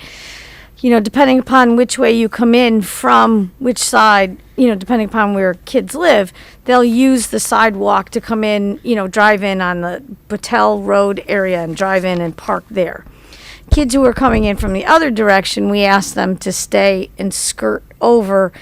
And there is no sidewalk there, but we ask them to follow that path so then they can get on to the sidewalk and then, you know, park, you know, either all the way around on their bike or stay over to the side where we put the other bike rack. It changes every day. It depends upon the weather.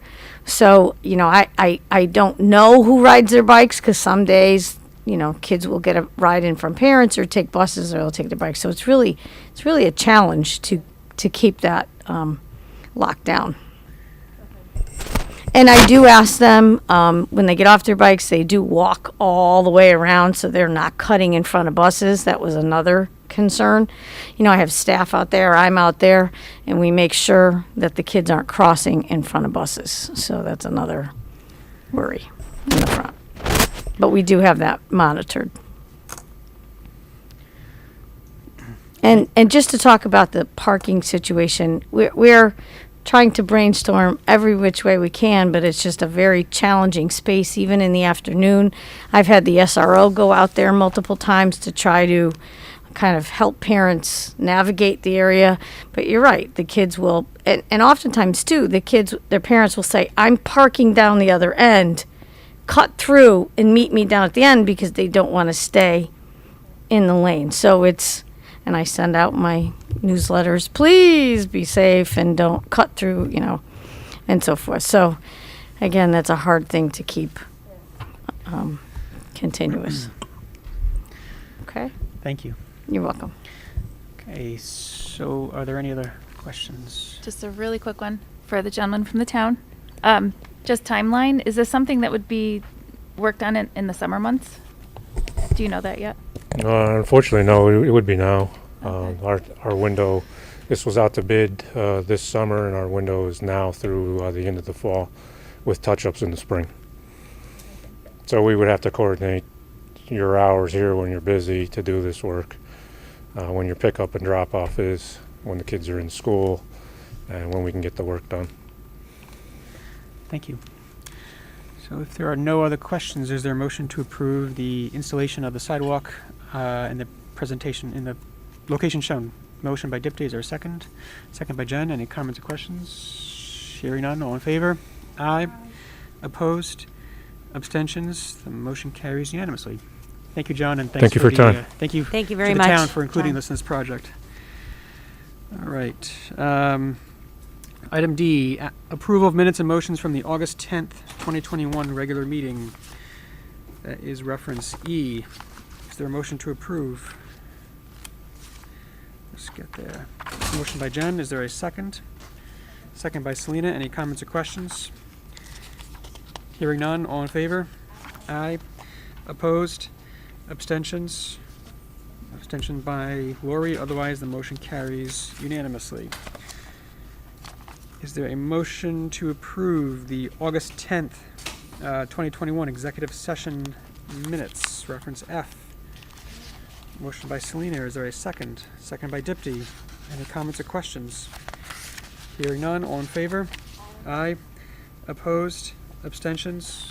Abstention by Lori. Otherwise, the motion carries unanimously. Okay, next. Item F. Approval of state flexibility plan. Reference G. Dr. Macri. Okay, I'd like to call Dr. McLean up. She has a presentation. This is regarding the teacher evaluation and development plan. We have to talk about the flexibilities that we are accepting from the State Department of Education, but it also has to come in front of the Board of Education every year for you to vote on it, approve it, so that we can move forward. Right. So as, can you guys hear me? As Dr. Macri mentioned, again this year, the State Department of Education has given us some flexibility in the teacher evaluation plan. What you're going to see is something that's very similar to the flexibilities from last year. The only real exception is that this year teachers will be given a rating. A lot of the same components to the flexibilities, and you'll see them. So social emotional learning and overall well-being will be a focus for both staff and students. Equitable learning opportunities, culturally responsive teaching, academic achievement, and family engagement are the focus of, which will be the focus of teacher goals for this year should we adopt these flexibilities. The percentages for the ratings are the same. So they've kept those exactly the same. They're exactly the same as the plan that we currently have. But for this year, so last year, the ratings were waived. This year, teachers will get a rating. So here's some of the, this is the process. It's really our choice whether we want to adopt these flexibilities or we want to go and use our last approved teacher evaluation plan, which we just approved recently, actually. We have already presented this to our district leadership team that serves as our PDEC committee, and they have approved the flexibilities on their end, and so then we're presenting to you. That's the next step, and then I have to apply. I have to let the state know by October 1st whether we are going to adopt the flexibilities or go with our old teacher evaluation plan. These are the student learning indicators, which are 45%. The school focus will be, so the idea is that they're going to prioritize students with the most significant needs. This focus will be on social emotional learning, school and district improvement goals. We're going to use data to make sure that we're identifying those students. Performance skill in courses, career and technical trades, music, art, phys ed. It's much more holistic this year. No, you can go ahead. They're holistic indicators. So the thing that's different about this, it's kind of going back to the way we used to do things, to be honest. The goals don't have to be measurable. They can be implementation goals. So, teachers can say, I'm going to implement these aspects of ruler in my classroom this many times over the course of the year, and they would keep track of that, and that would be one of their goals for the year. So that's student growth towards goal indicators should be measured through a holistic view. So we're not measuring a percentage of something or outcomes or something like that. Measures of accomplishment could be demonstrated by individual grade level or school-wide strategies, and they would have to be mutually agreed upon between the teacher and the evaluator, but they do have to align with the school and district goals. So here's some examples. Evidence of implementing a new strategy, evidence of analyzing data and developing and implementing strategies with students with the most significant needs, evidence of strategies implemented to increase engagement of students, or evidence of incorporating culturally responsive teaching strategies, or measuring academic achievement like we've always done. Mutual agreement just means that the teacher and the evaluator have to both agree on what they're evaluating, although it does have to align with the district goals.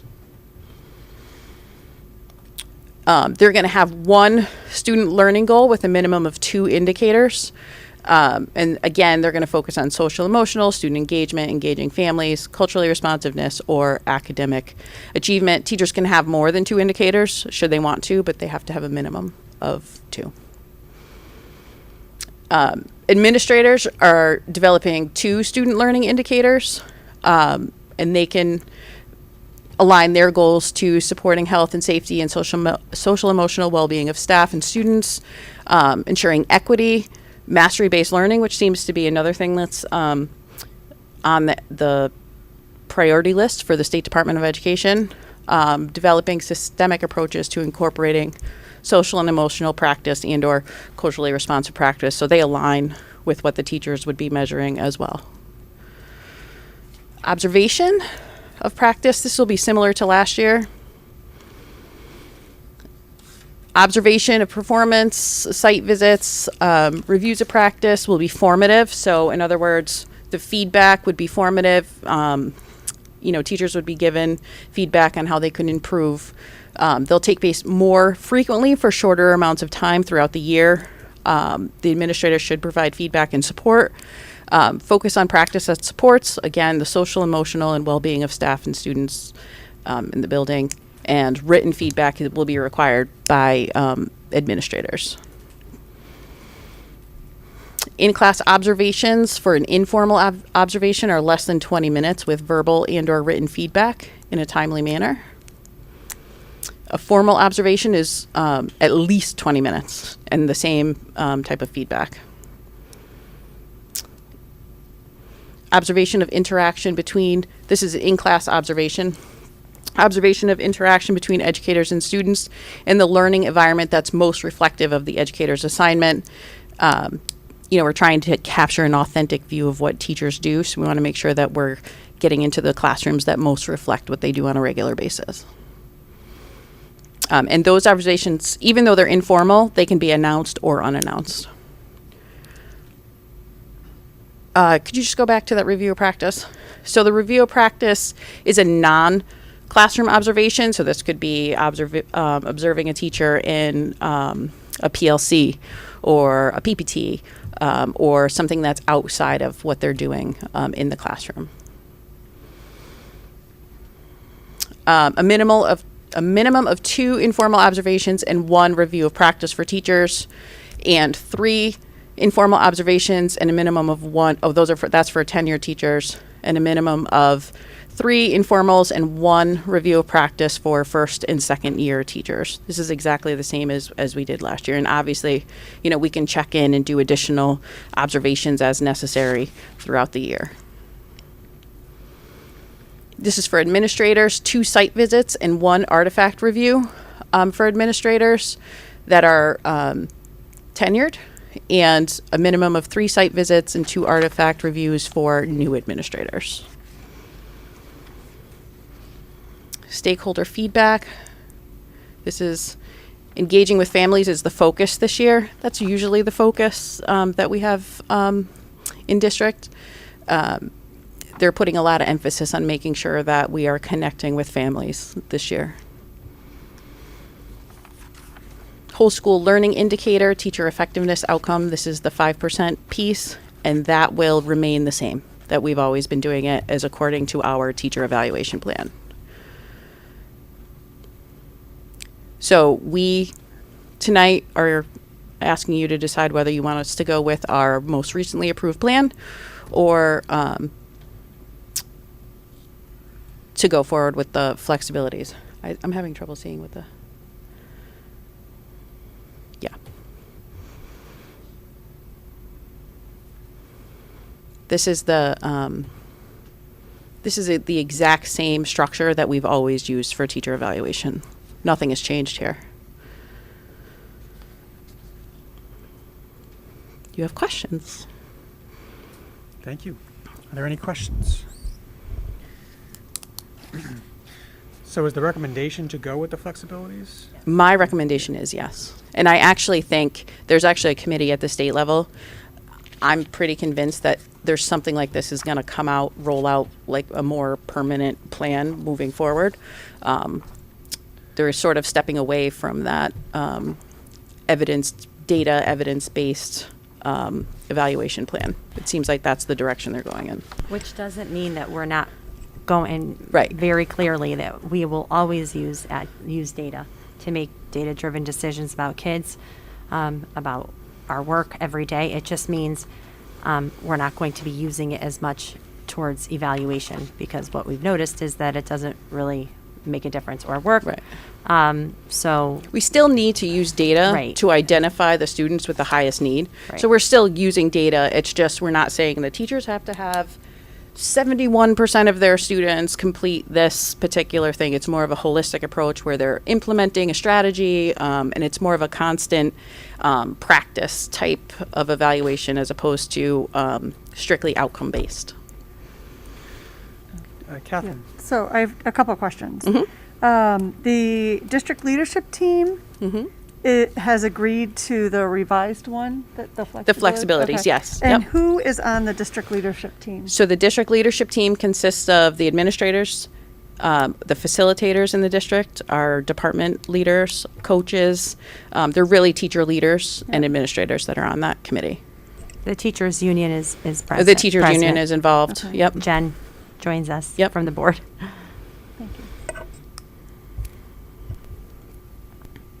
And we still use the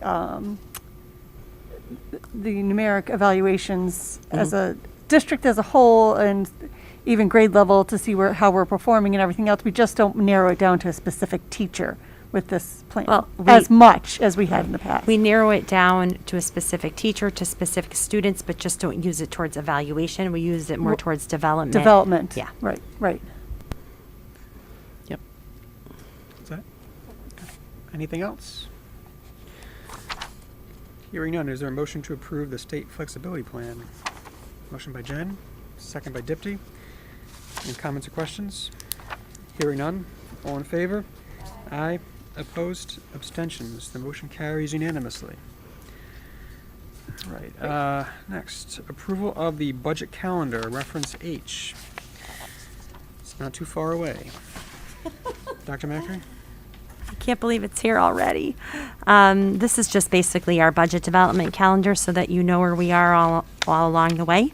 You receive it every year, and all the prep is done in October and November, and then the schools share their budgets with the administration, central office administration in December, and then I present to you with Ann Burke on tentatively January 25th would be the first presentation, and then we come back and you can ask questions and we can talk about it and possible action that night, or we could hold it until the next meeting and have possible action on the 22nd.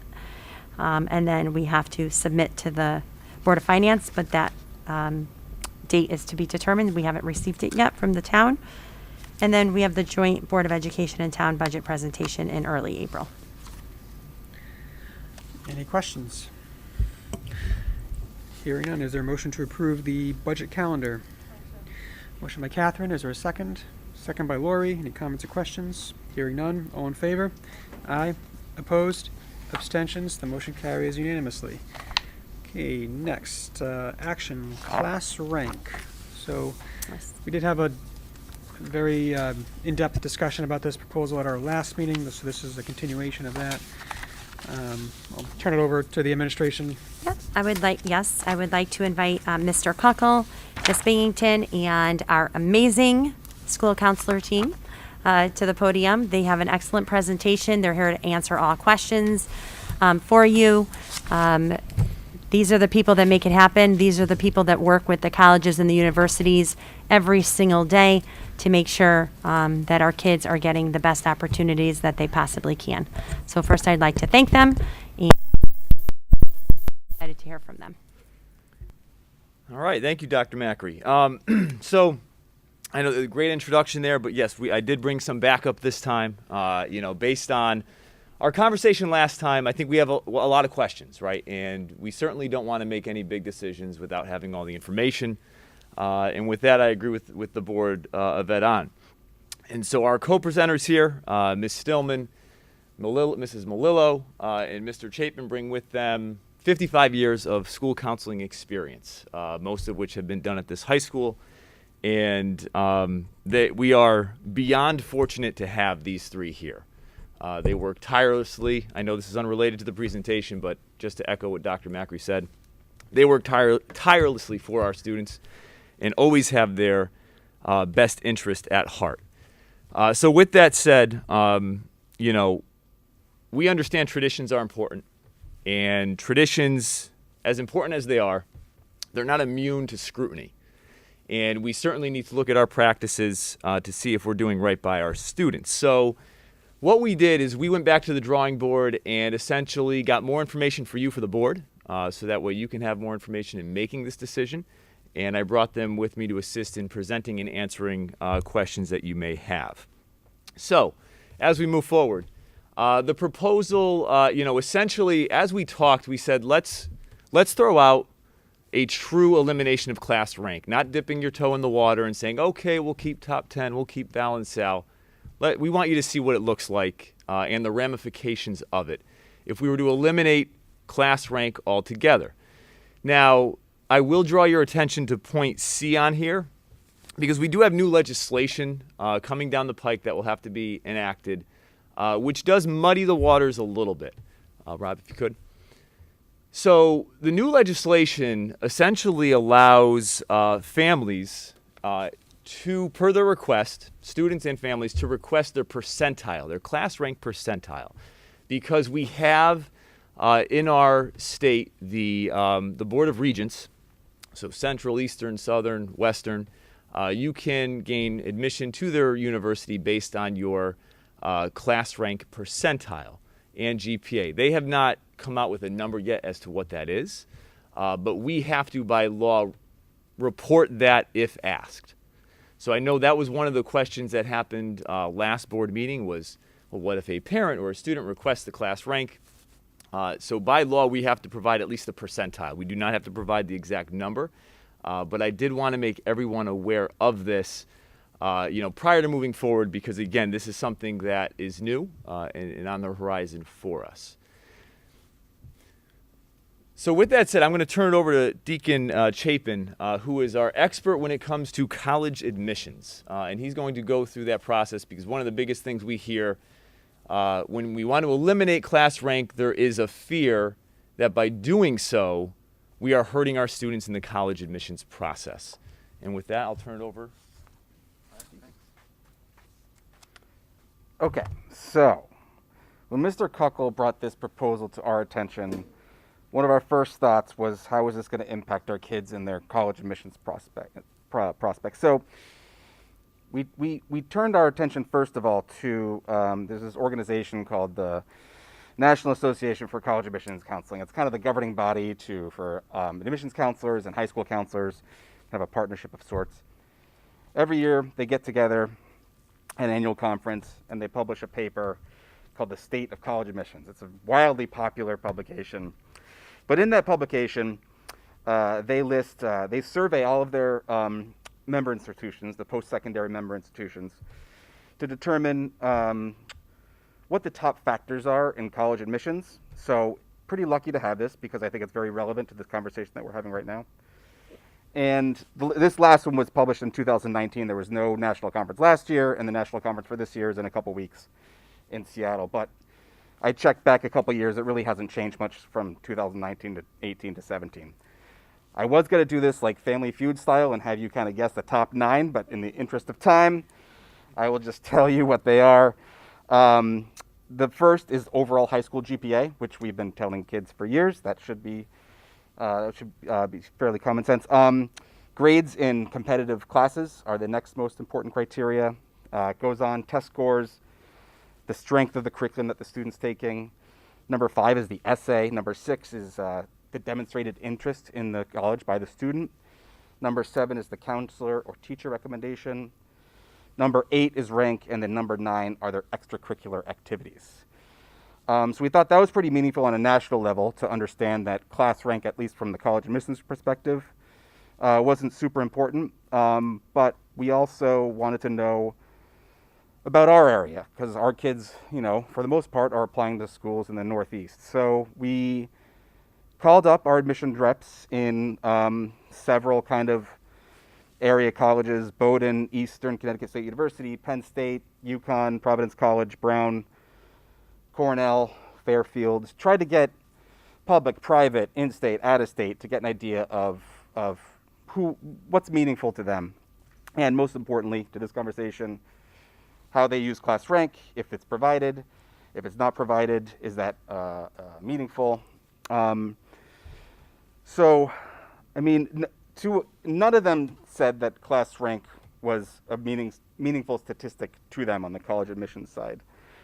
A couple notable comments. One from Bowdoin, who's kind of a progressive, Bowdoin's a very competitive liberal arts school in Maine. They were actually the first institution to go test optional in 1969. So they have for years taken a very holistic approach to their application. So they really haven't been using class rank as a data point for years. They'll use it. They'll use it as a data point for their own research, but not an evaluation of a college application. UConn said it certainly won't hurt their students. Eastern actually was notable because in looking, we kind of had a lengthy conversation with him.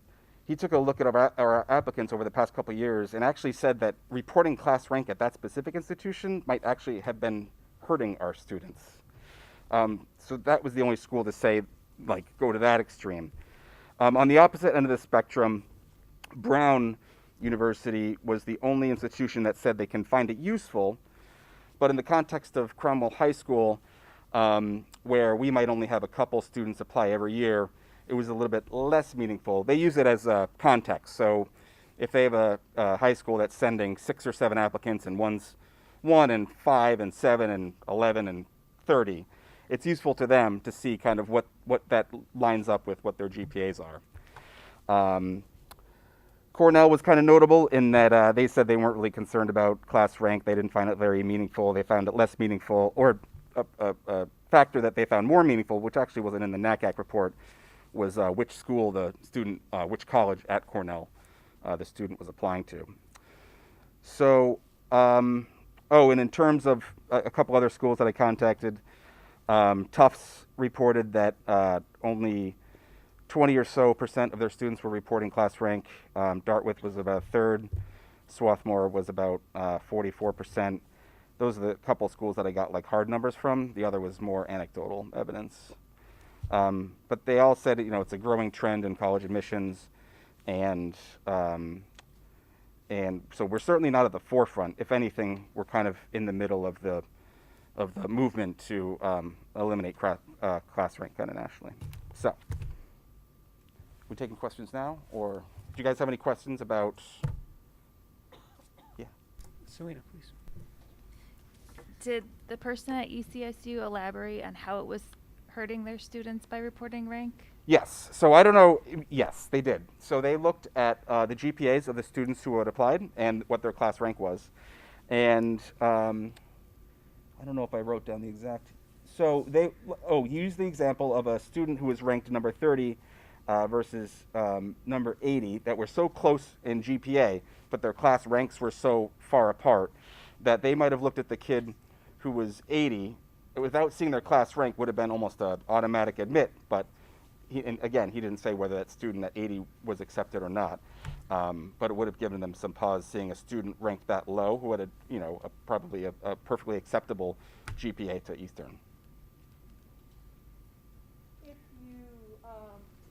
If most schools, I don't mean to talk with my back that's here, okay. but it's a microphone. Are most schools requiring you to put on your application your class rank if you know it?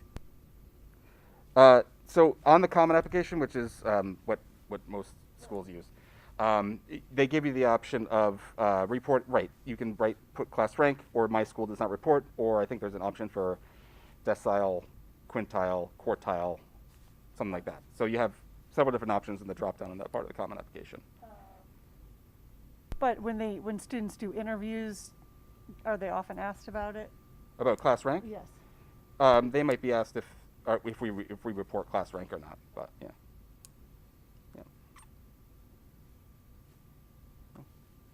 Okay. Yeah.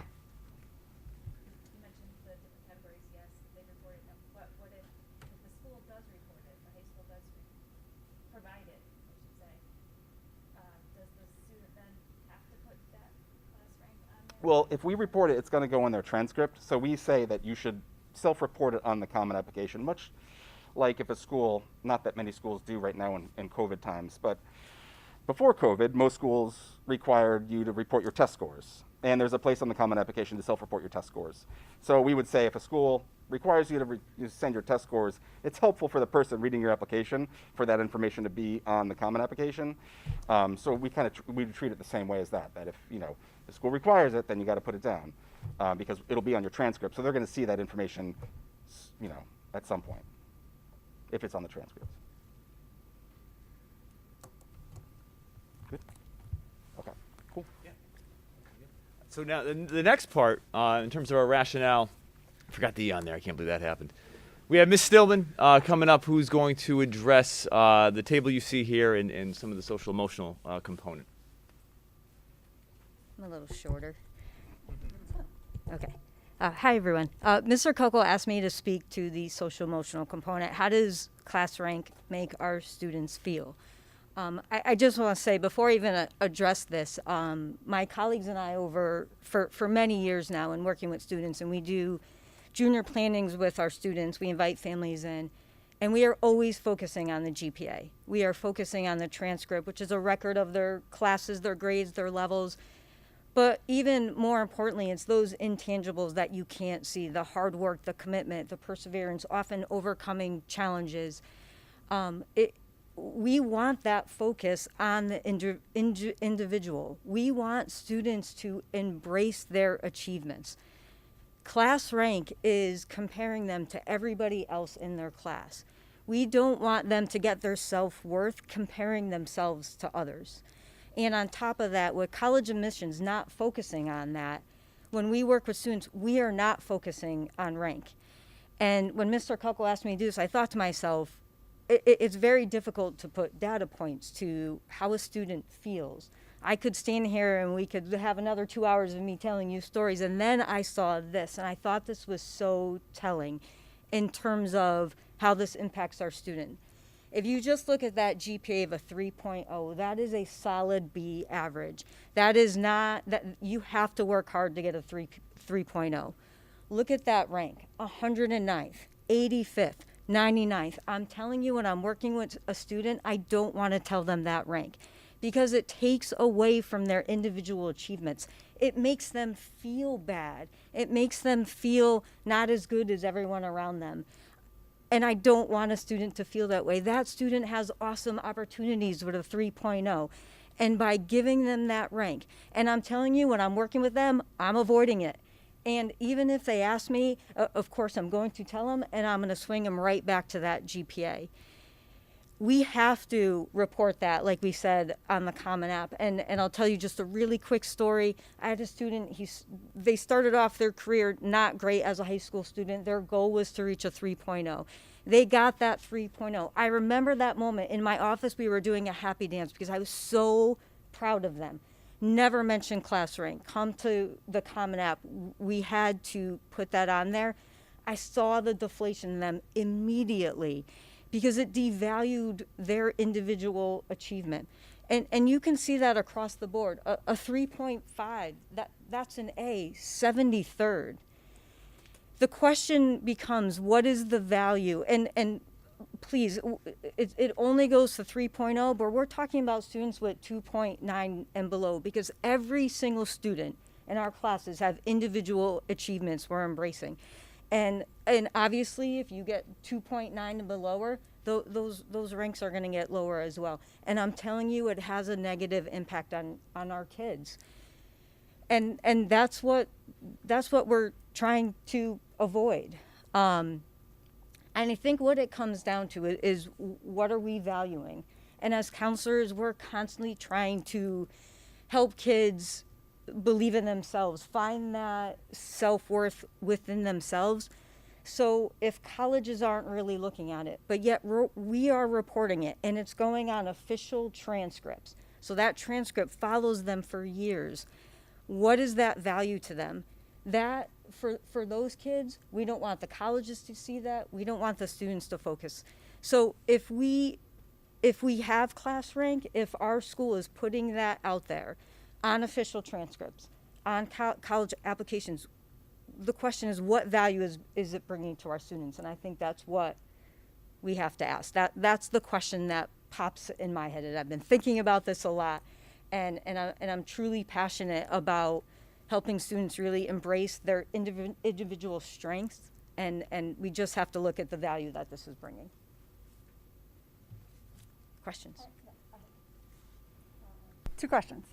One, I know it only shows a 3.0, and it shows, let's say, like in the far right column, 109th. But how many students actually could potentially fall into that 3.0? And then we start splitting hairs of what's maybe 109th and what's maybe 120th, all within the 3.0 category. Right, because you could do, right, because you could it has have. to go further than a 3.0. Right. So the 3.1, 2, 3, 4 is going to be in between that 109 and 73. And 73. So right. that's a pretty, okay. Right. I see what you're saying. And even if you go below that 3.0, so say you're at a 2.7, still about a B minus average, and look, your rank is going to even go lower. You even have 15 between 73rd and 58th of 3.5 and 3.6. There's 15 individuals sitting in between there. Yep. And okay. And honestly, even in that 4.0 range, in terms of that social emotional impact of rank, it impacts our high achieving students as well. I've had students in my office in tears when they realized they were 11 instead of 10. These are students with 4.0, 4.1, 4.2, just losing sight of what they've accomplished. And I hope no one thinks, us proposing to eliminate class rank by any means. We are not trying to not recognize our high achieving students, because our students that are getting a 4.0 and above, it's phenomenal. And we have a lot of high achieving students, and we have lots of recognitions. And I think I might be jumping a little bit. But we have National Honor Society, we have French National Honor Society, we have Spanish National Honor Society, we have Tri-M, we have Art National Honor Societies. We have department cords on awards night that are given for high achievement in every department. We have honor roll that is tiered from honors with distinction, high honors, general honors. We have honors breakfast, we have student of the month. Our kids are recognized quite a bit. And the most important piece, and going back, and then I'll stop and I'll move on, but I told you I was passionate about this. The most important piece in that high achieving, we recognize them in all those special ways, but what's most important for them, and when we meet with them and how we focus on that individual piece, the most important thing is opportunities and choice. Those students have put themselves in a position where so many doors are going to be open for them, and that's what we focus on. And they're going to hopefully have choice where they're choosing where to go, and often with merit scholarship. So that recognition is still there, and I hope no one thinks we're at all trying to take that away from our high achieving students. Okay, I'm good. All right. Yeah, and we thought this table itself was extremely powerful because, again, for a school district like ours, we are a small school, which is to our benefit, which means we're able to pay attention to all of our students, and we are a group that has a lot of students that do very well, and they do very well outside of this. When they leave this building and they go out, we have so many of our students that are tremendously successful that we see all the time, based on their experiences here. And in this table, we think just does an excellent job showing, to Ms. Stillman's point, just how deflating it can be. And actually, if we can go on to the next one, Rob, thank you. So, furthermore here, as you look just at the top, too, Mrs. Stillman pointed out, we do a lot to recognize our best and brightest. And so this is not a way of dismissing that. They still have the GPA to fall on. But here is a great example. We recognize the top 10. We have an arbitrary number that we've picked because it sounds good, and David Letterman did it on late night one time, and all of a sudden that's what we do. But here you have 15 students that reached over a 4.0 in a graduating class of ours. That's exceptional. But yet, this process and how we recognize students makes it as if you're number 11. And I did have, a former student's parent reach out about that. My child finished 11th, and it was like, who cares? You got 11th, as opposed to letting them stand where they are. And at the end of the day, I think I've thought about an analogy a lot to try to bring this home. I'm a golfer. I like to golf. And when you golf, you play the course, right? You don't actually compete against other golfers. You're competing against the course when you golf. That's what professional golfers do. But in this situation, our students, the course is the classes they take, right? But each student that comes through this building takes a different course. They're not all playing the TPC. They're playing, if I am obsessed with science, I'm going into every science elective I can. That's their course, right? And their GPA is reflective of that course. If I'm a history nerd like I was, I'm taking every history elective I can. If I'm into band or music or the arts, that's the course I'm playing. At the end of the day, we're assigning a number that's assuming everyone plays the same course. They're not playing the same course. They're playing a different course. And from our perspective, the social emotional impact on our students, the way they're competing for every possible point. I could have brought every AP teacher here as well, and they could have hammered that point home in terms of the stress that their students bring to them every day in class when they get a 98, a 97, and the anxiety they see that comes through. But again, this is just another way of reinforcing that, what's the difference here? I mean, you're talking about between 10 and 11, 1/1000th of a point that separates.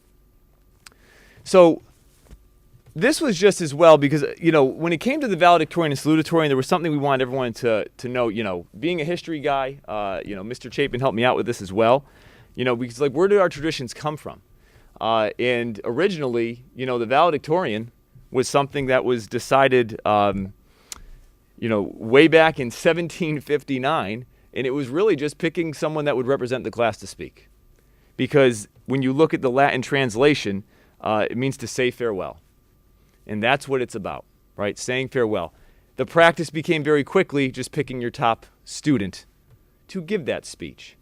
And the fact is, if we go the process of eliminating completely class rank, there's many ways we can recognize. We can do exactly what colleges do, which is the system where they acknowledge where your GPA is at graduation. And we could have our seniors potentially decide who they want to speak. Maybe it's the class president. That's a conversation for another time, I think, if we end up going that route. But in terms of some, other things that would emerge by removing class rank, we would have to address, possibly how we want to handle Val and Sal. And I know with that said, nothing has changed. Mr. Chapin, you could speak to this. We still do have our military service academies that still want to know for scholarship purposes, who your number one is, and we would have to report that for them. So we would never change the system to a point where we would put our students at a financial disadvantage or, at the military academies or UConn when we're worried about scholarships and scholarship money. And again, Ms. Stillman brought up the point, we recognize our best and brightest. And in fact, this process has actually shed a lot of light on me that we need to do more to be more inclusive, to acknowledge the achievements and merits of all of our students. Because we do acknowledge what they do in so many different ways, and as they should be. They've worked hard for it.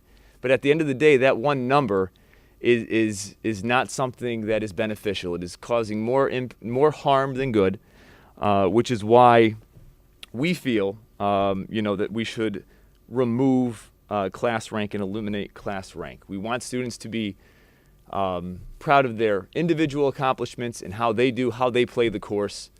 And ultimately, we have a situation that a lot of schools have where at the end of the day, they're worried about that number and they're not worried and they lose focus on that GPA. So last component, we did want to acknowledge the impact of eliminating class rank because I feel like that'll be a big part of our discussion, perhaps. But we would eliminate it from the transcript. We would report 1 and 2 to the service academies and I believe it's the University of Connecticut for scholarship purposes. And Deacon can correct me if I'm wrong on any of that front. And we would, essentially by eliminating class rank, we wouldn't be acknowledging 1 and 2. But again, I think if we decide to eliminate, we can decide how we want to move forward. But that is essentially where we are at, and we figured we would give you as much information as possible. And with that, we'll throw it out to questions. Thank you. Would anyone like to start? I'm sorry, Catherine, was that a yes?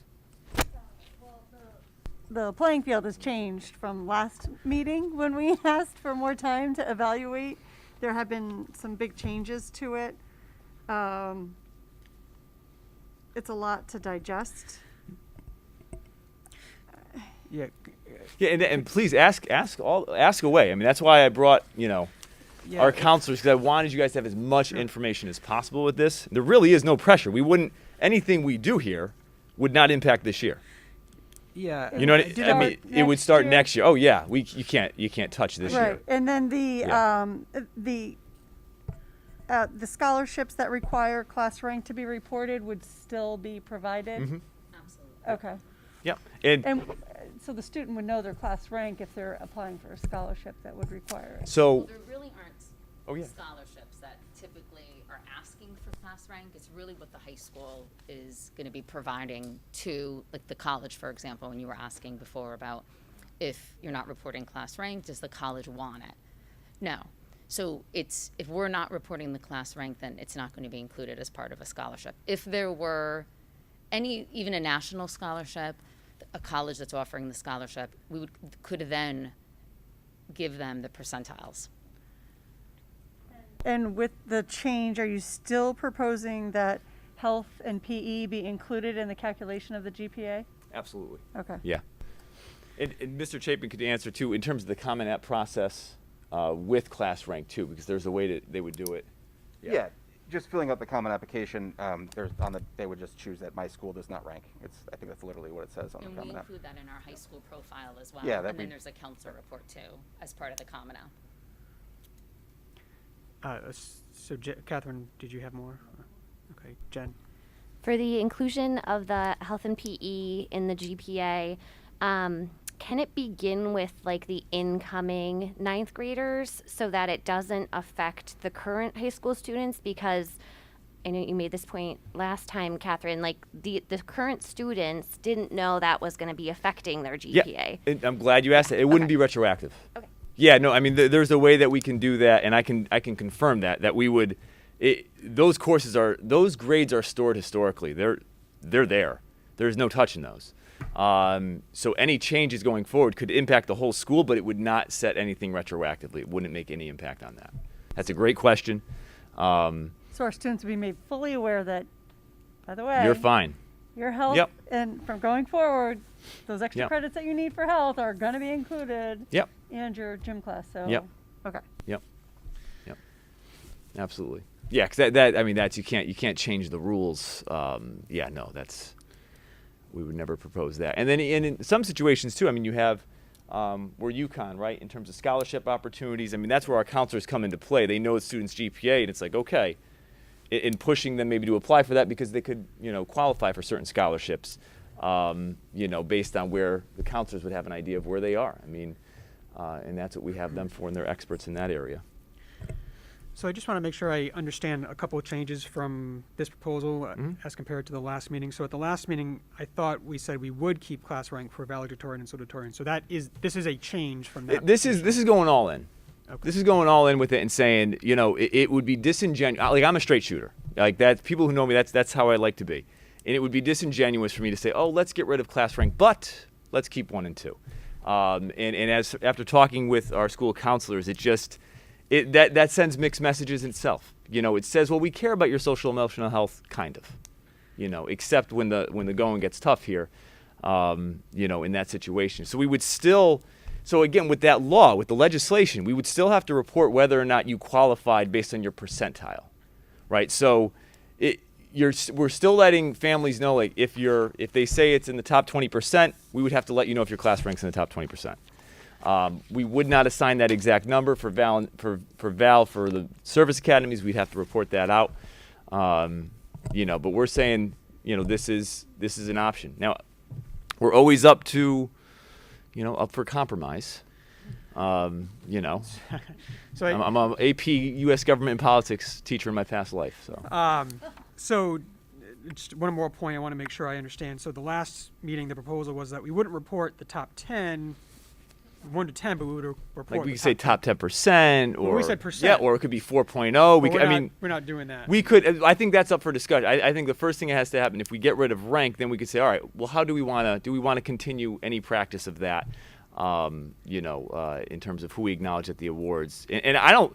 I mean, in terms of that's just a practice that's developed over time. Whether or not we want to acknowledge 4.0 GPAs, or I think that's a conversation that we'll have to have further. So, oh sure. I'm sorry. I think the high school team did an amazing job, and what we really did is check our conscience and look at why we're doing all of this. And are we a district that wants to be a district about status and all of that, or are we a district that wants to do what's best for kids? What's the risk versus the benefit? I don't know. All I had to listen to was Mrs. Stillman, and I was sold. So to me, and I know because I was that number 70th I could have been 35th by 0.008 or whatever. And it didn't really affect me in life. I think I did okay.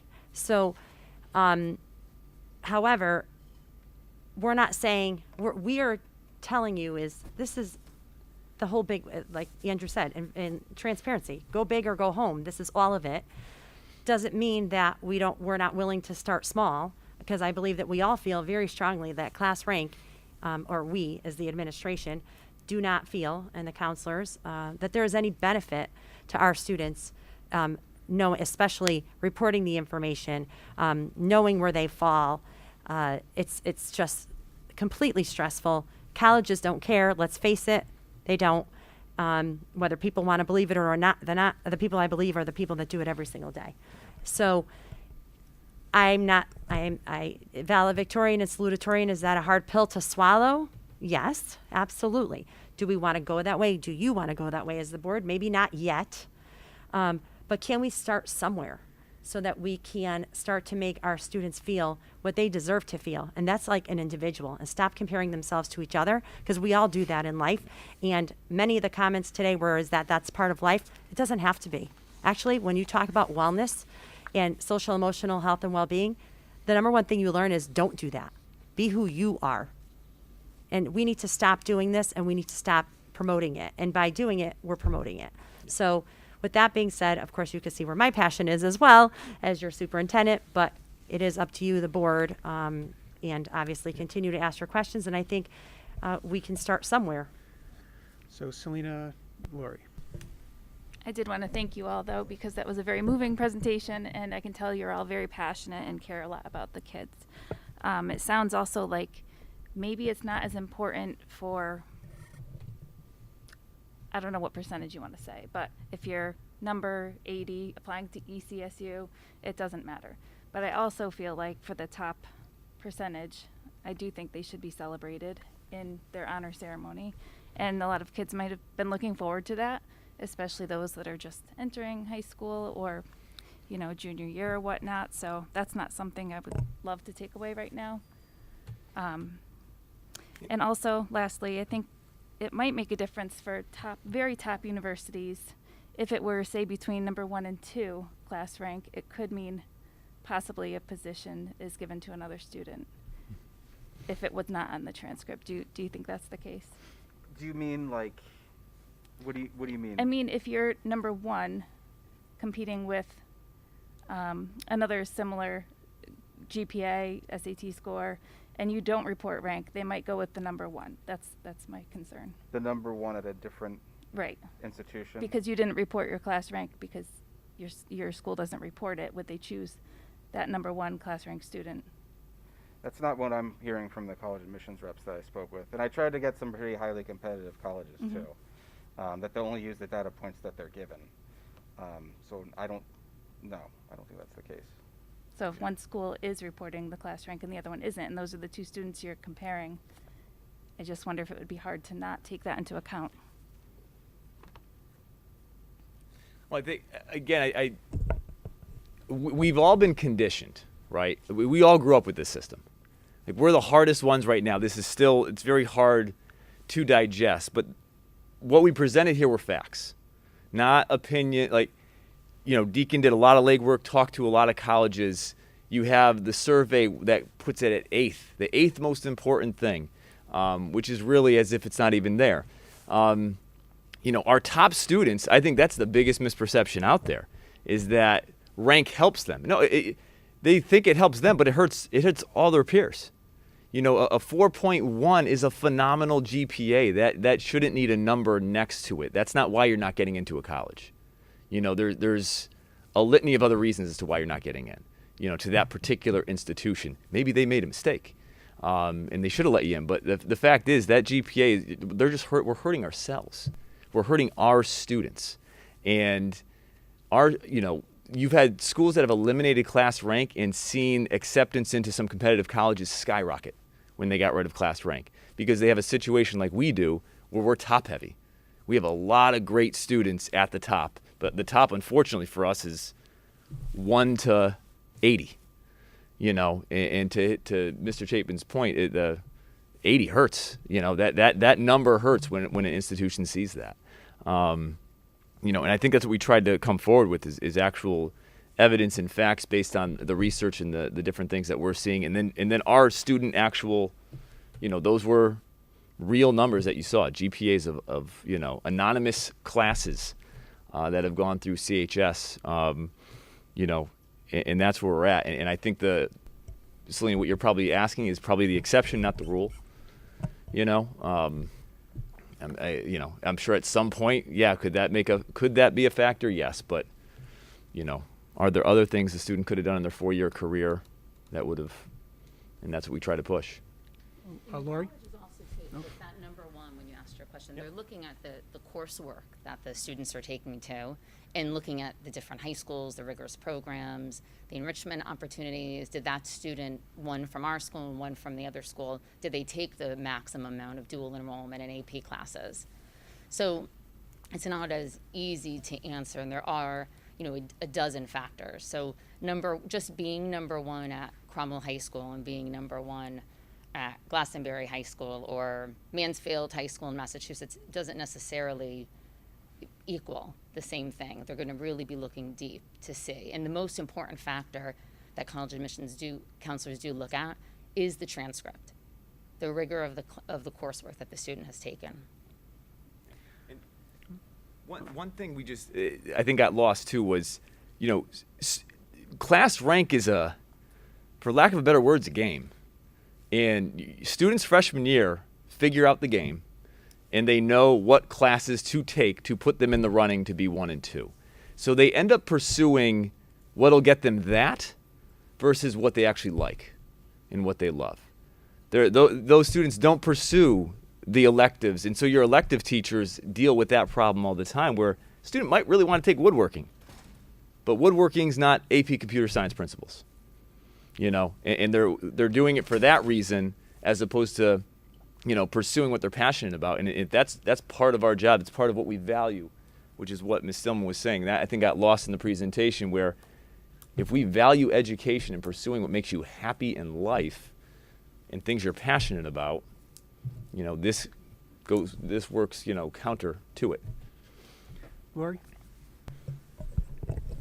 Yeah, just a comment and a question. So, when I first proposed this, just because I was struck by the negative aspects of the rank. It's always bothered me, and that's why I brought this up. But I think you did a great job, and I didn't need convincing, but everything you said I really appreciate all the hard work you did putting this together. So I guess my question is, what are we doing tonight? Are we, just because it's, we've all talked about this. So what are we doing? Are we voting on it? Are we So what? It's on the agenda for possible action. Whether we vote on it is up to us. There are some new things in the proposal that people may want to consider. So it's on the agenda for voting, but we can vote on it or we can continue it. I mean, as we heard, there's no urgency to do this tonight, so I'd rather get it right and have everybody have enough time to look at it and consider it. So those are just my thoughts. Just one more thing. As we do this and we continue, we could present this 20 different ways, 400 different times. there were a lot of questions being asked about two students, and our graduating class was 133. I didn't hear any questions really being asked about those other kids. So I want you to really think, and I know you will because you're very thoughtful people, but think about those 129 kids, because there were a few, but really the major concern is about the valedictorian, which I'm not saying I disagree or agree. I have mixed feelings. I'll be honest with you. I'm all about, I love tradition as well, and I think that'll be really difficult. But there's a lot about questions about the valedictorian and the salutatorian, and I would never want to take away the hard work that goes into that. But there are 129 other people that we're talking about, and once you get past number 10, it just, when you hear the negative impact of how it affects students, to me, it's a really strong point, and it's not just a point because we want to get rid of class rank. It's because we care about kids, all 133 that graduated last year, including the student that I had to see on that list as 133. It's sickening. And that's my personal opinion and my professional opinion. So as we move forward, we could have the team come back. They can continue to ask questions. We could continue to present more and more data. But at some point, well, we don't actually. We don't have to act at all. We could choose to be a district that doesn't act on this and eliminate class rank, or we could be a district that's going to be brave and be dare and do what's right for kids. And I'd like to see that happen, but I'm not the final decision maker. You are. Jen? I just want also thank you for your time, especially the school counselors, because I know how busy you are this time of year. And as a school counselor and as a person who works in a district who does not report class rank, I'm fully in support of this. We do not have a valedictorian. We do not have a salutatorian. We honor the top students above a certain GPA at graduation. That's maybe something to consider. I am in full support. Everything you said is absolutely true, Rebecca. Like, you had me in tears, like almost tears. So this is the right thing. This is the right thing for our kids. I mean, I understand if you're not ready to vote, but I don't want to keep wasting people's time either because they're busy. So I'm ready to vote. If I don't know how we decide whether or not we're going to vote, but I'd like to move forward. Other thoughts on the matter? I don't feel like I'm ready to vote on this today. I'm kind of mixed feelings about this. It was a very excellent presentation. Initially, when we talked about, like Lori said, the transcripts, you don't want to see the 128th, 130th kid on a transcript. But I'm torn because there are students that I don't want to take they're competitive, and I don't want to take that away from them either. That are really, I'm very torn. So I'm not really ready to vote on this right now. Okay. Just my perspective on it is, I see this as a sea change, and that doesn't happen overnight, as we can see. So I certainly thank you for the presentation. I think it's very informative. I agree with the fact that, presenting a piece of paper to every student in the class, say, this is where you stand relative to your peers. I agree that we should not be doing that. I agree that we should not be doing the paper that we put in the end of the year report saying, one went to this college and, everyone so on down the line is doing this. I don't think we should be doing that. So I agree with all of those things. But I do think, going to the point I made in the last meeting, if you want to know where you stand, you should be able to get that. I understand not forcing that on everybody, but if you want to know, I think you should be entitled to that. That's just my personal opinion, and I think that is again, maybe I'm wrong, an improvement over where we are now, because again, I think now we're forcing on people and telling you where you are, and I don't necessarily see that as a good thing for morale purposes. So that's just yes, Jen. So, I would say that is a good baby step, a good compromise for now. Glastonbury did start in that way. So I would say if we did go that way, I would love the counselors to collect data on how many kids actually request it throughout, kind of that period when we're maybe testing it out in that way. But I would love to come back to it maybe, I don't know, in a year later or so and see where we're at. I certainly don't see this as a set thing. It's certainly going to be dynamic and changing. I mean, it changes all the time. So, but that's just, I'm trying to compromise and move the ball forward and not get stuck in the past. That's, Lori?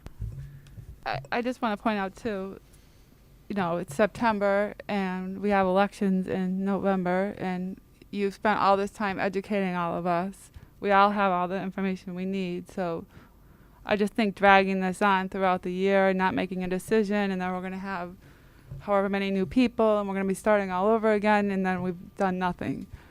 So we have all the information. Let's just decide what we want to do with it.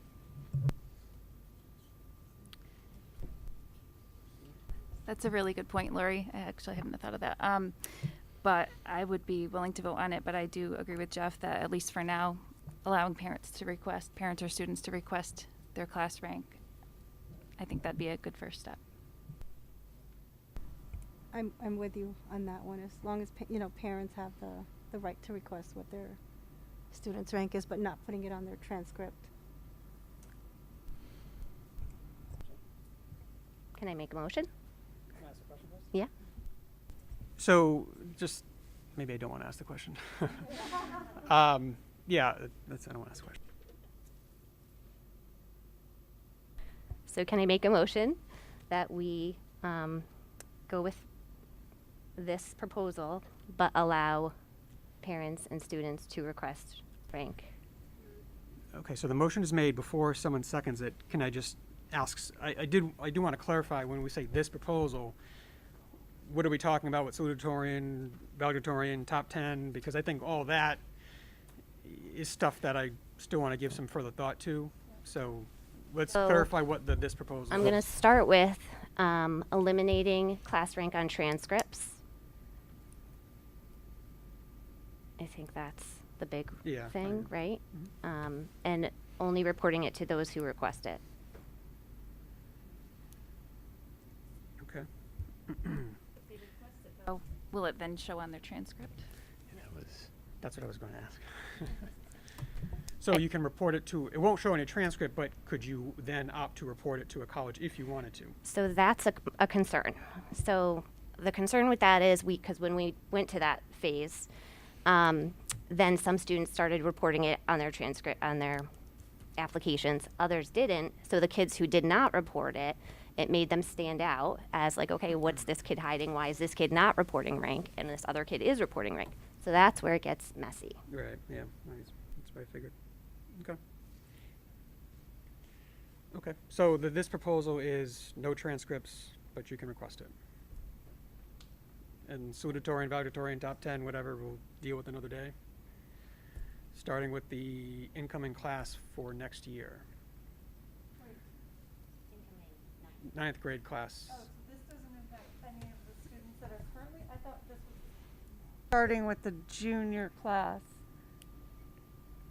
The current juniors. I thought it was starting with the Starting with the freshmen? next year's. I thought it was starting with the current juniors. That's not what I understood, but I could be Okay. wrong. Yeah. Is it starting with the next year's freshman class? Our proposal would be to start with it with the juniors. Oh, did I misunderstand the question to Jen's answer to Jen's question? I thought it was the PE. That was the PE, yeah. Oh, I'm sorry. No, it I'm would be, sorry. yeah, it would be, Sorry. yeah. Okay, sorry about that. Juniors, So I stand corrected. our current 9, 10, and 11th grade. Okay. Does that sound okay to the administration in terms of the implementation of that, of the motion that we just heard? Which would be, it wouldn't be on transcripts, but I mean, the challenging part with that, I think Jen brought up, if that was we don't really have an answer to that pitfall, which that muddies it a lot. If students are going to then report, and then and students are not going to report, then we're going to have the exact same problem that Glastonbury High School went through, and that's not what we would want. Makes it challenging for us. And to, again, to our point, I think it's are we eliminating class rank at that point, or we're not really doing anything there? We're actually making it more confusing. So that would be a challenge. I know it's late. My apologies, but it's a challenging position to put us in. Unless there was a way we could. There's no way we can. Yeah. There's no way around that. If we provide the information to the family or the student on Common App, of course they would then report it. So then we'd have students that didn't and did, and they're coming from Cromwell High. The profile would say that we don't rank our students, and the kids would be putting the wrong Right. rank on So actually it would be can I ask giving a why- bigger disservice. Why do we want to have the parents ask what the rank is if we're not using it for? I don't know what's the reason for that? Well, I was thinking they The could beauty use of it. being a school counselor, you can ask these kind of questions. Come on up, Deacon. The thought was that they could use it, but I didn't realize that we couldn't Yeah, put it they- on the yeah. transcript. Right. Yeah, okay, thanks. Can we at least still celebrate the top certain percent? Can we add that in? Or 4.0? like 4.0. Yeah. Mhm. I mean, because we could have, top 13% in 4.0, but we're not recognizing that other 3% because they weren't good enough 4.0s. So I think that top 4.0 should be recognized for sure, or the 4.0 student. I mean, that doesn't totally solve the motivation problem because now people can just take courses to get above a 4.0. I mean, as long as you're keeping a GPA, you're keeping track of something, and there's always a motivation to do the, do But that and just doesn't to that- game I the mean- system. I mean, there's no perfect solution, I guess. There isn't, because it's the same thing with getting on honor roll. You can get Right. honors with distinction By with taking other by courses, taking different classes, but you're an individual. Right. You want your honors with distinction, then you go for it. If and it's irrelevant about your classes that you take. Students are deciding whether or not to take certain classes because they don't know if it's going to impact their GPA and put them in a negative position. So they're opting not to take certain classes. It's the same concept. I don't want to change the subject, but I wanted to ask a question about that distribution graph. The case where we have like 80 students that are 3.0 or above, could that be changed or addressed in other ways? I mean, if everybody's getting a B or above, doesn't that say something about the grading system itself? I know some schools, graduate schools, grade on a curve, and I'm not saying we should do that, but if everybody's coming out with the 3.0, does that help students above that in the eyes of college admissions because everybody's getting a 3.0 or above at the school? What's going on at the school? I don't know how other high schools, how that graph appears at other schools, but just a sort of a curiosity I had. Do you want to feel that one? Now you're getting really, I know. Yeah, I mean, exciting me. it's- And Dr. McLean, because Yeah. if we could just get rid of all of it altogether, Well, we yeah, would. no, we're 'Cause not it every really not means every nothing. not every district's in our position. I mean, it's when I said it in the beginning, I do mean it. I mean, we have a high school of 550 students. Students aren't able to slip through the cracks, right? And they're able to get the help they need, and in terms of we're able to help our students and help them do well. And not every school is in that position. In a school like us, that this is consistent. This is year to year. Where rank is not beneficial to our students based on how they're achieving in the classroom. It's at the end of the day. I mean, we want. There was. Do you want your pilot to be a C pilot? Or do you want your pilot to be a B pilot, right? Like we're trying to get our students to succeed, and they are succeeding. That's not a bad thing. That's a good thing. And at the end of the day, we have teachers in this building that don't accept mediocrity. And that's high standards. And all students can learn, and I think that's evident with what we have here. So I don't know, so there's a motion on the floor, which I'm not sure. I what want the to change that motion motion. is. So there's no second of that motion, so the motion doesn't, we don't need to consider it, so you can make a new motion if you'd like. My motion is that we eliminate class rank and do not give students the option to request a specific class rank, but they will be allowed to request a percentile. Am I missing anything? Honor students over 4.0, graduation. Eliminate class rank from transcripts. Am I missing anything? That's my proposal, I think. So, okay, so there's a motion on the floor, very detailed one. So on the percentile, that actually ties back to the question, I wanted to ask a question about the legislation. It doesn't say, like, if it's quintile, quartile, like who establishes, can you just say, am I in the top 5%, 3%? How does that work? It's the Board of Regents going to come out with the percent. They're going to say, all right, let's say it's you're either over or under the 20%. And if you're under 20, if you're in the top 20%, free admission. If you're not, you're not. And it'll just be that. So it would just be letting the student and the family know, do they qualify or do they not qualify? That's the state. That's the law. The law is saying that we have to do that. We have to let them know whether or not they would qualify for free admissions based on their class rank. So going to the implementation question, how would that work here? Could we say students are between 1 and 20% and then 21 and 39%? How would that, or 49%, I guess? It would be, it's late, I don't know if I'm getting confused here. Yeah. So all right, so if the Board of Regents said if you're in the top 30% of your class, so we would determine, based on that graduating class, right, what would constitute the top 30%, and we would let those students know. So if a student's applying to ECSU, Southern, right, Western, and Central, and they request and say, well, I want to know if I'm going to qualify for free admissions, we would tell them. And I would think we would tell them whether or not they qualify for free admissions based on their standing. So it's not giving them the exact number, it's letting them know if they met the threshold or not. Okay.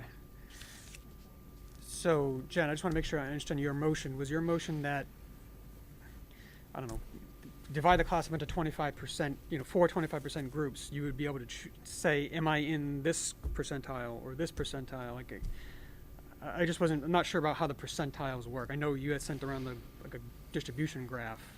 So are we talking about something like that, or is it just a 20%, you're either above or below that line? That was a GPA distribution graph, Yeah, I believe, is what she I guess you shared, could do which something we like are going to include in our school profile. Right. Yeah. Not telling anybody what to do, just giving you an idea. We could, if this motion was to carry, this is the policy, then we would work together and do more research of what other school districts, other school systems are doing, and then we would come up with a regulation on what it would look like for Cromwell High School. So it's not part of the policy because it's too specific, but it would become part of the reg. How do we plan to carry this out? And then we would have to implement determine more detailed implementation of it. Right. I just want to make sure everybody knows it's very clear that when we develop a regulation, you, as the Board of Education, are allowing me and the administration to develop that regulation. It doesn't need to be voted on. It's just the policy. Yes. And we could be specific on how we would do it.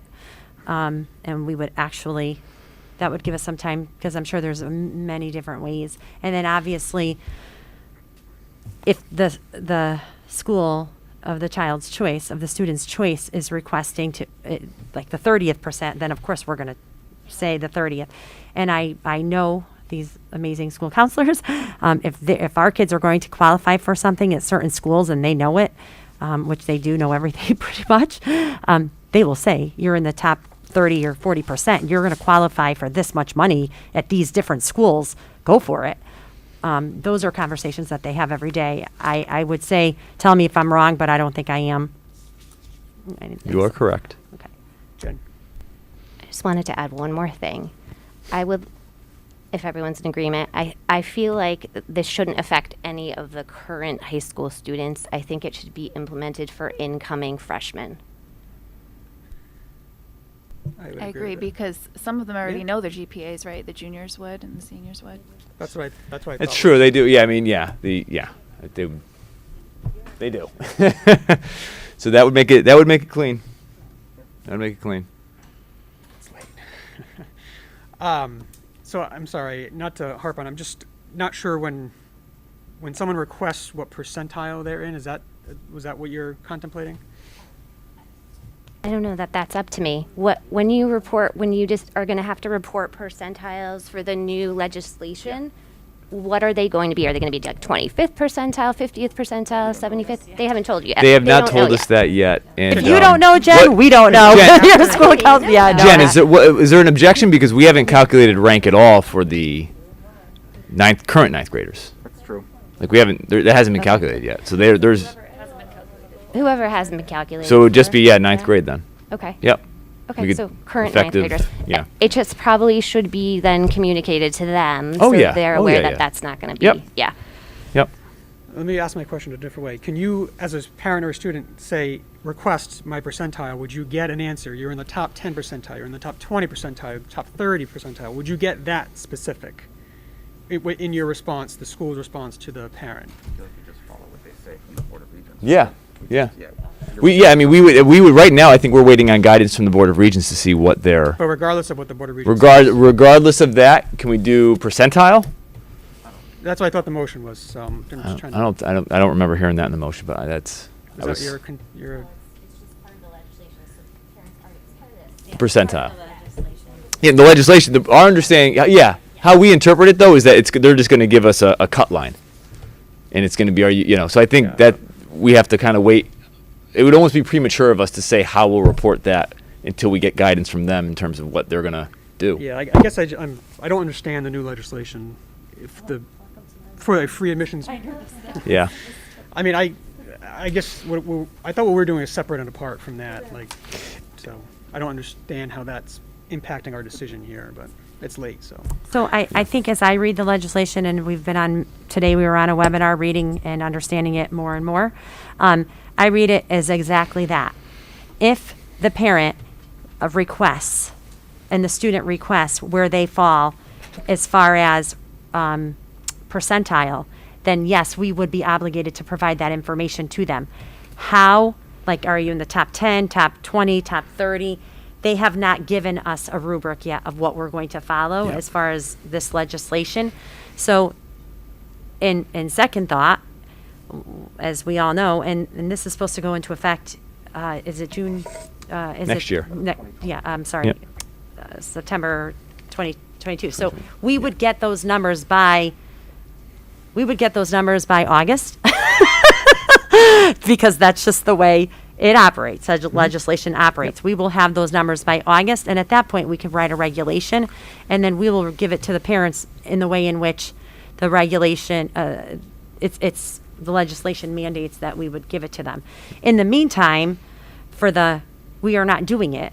If we say we're not going to do it for the freshmen, but let's say sophomores, juniors, and seniors, right now, that's 3 years, we would continue to do it the same way we've been doing it, with the exception of we're going to eliminate, we all agree that we're going to eliminate that sheet at the end of the year that we report. Yes. Okay. And the 'Cause top that's- 10 as well, and go with the 4.0. And go with the 4.0 Mil- versus yep. the top 10. And then you have to make a decision, salutatorian and valedictorian too. Stick with it. Let it go with the incoming freshmen, the incoming sophomores. That is something that we would need guidance on.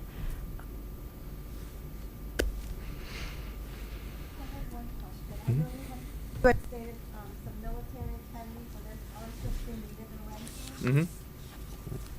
Yeah, that happens pretty infrequently. Excuse me? Would you still be able to provide that? Yeah. So if one of our top students applies to the Naval Academy, West Point, we would support their application and provide that information. Yeah. Somebody want to do a recap of the motion? Recap the motion. Okay. I'm going to take notes this time. So to recap the motion, my motion is that we eliminate class rank. Let me ask this. We're going to do a separate vote on valedictorian, salutatorian, correct? that'll be a separate vote. Sure. We're going to keep that. Which means it stays in until it's not. Okay. So elimination of class rank. It will no longer appear on students' transcripts.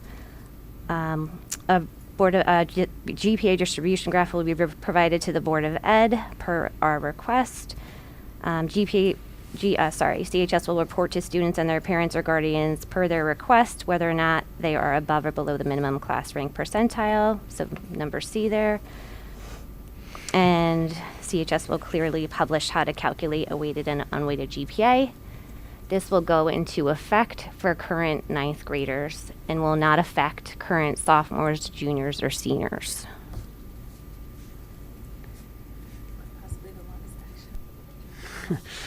Does the GPA distribution graph only go to the Board of Ed, or I guess it goes to everybody? It's also going to go to colleges in the school profile.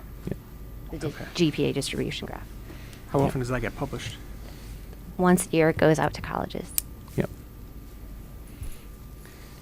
Okay.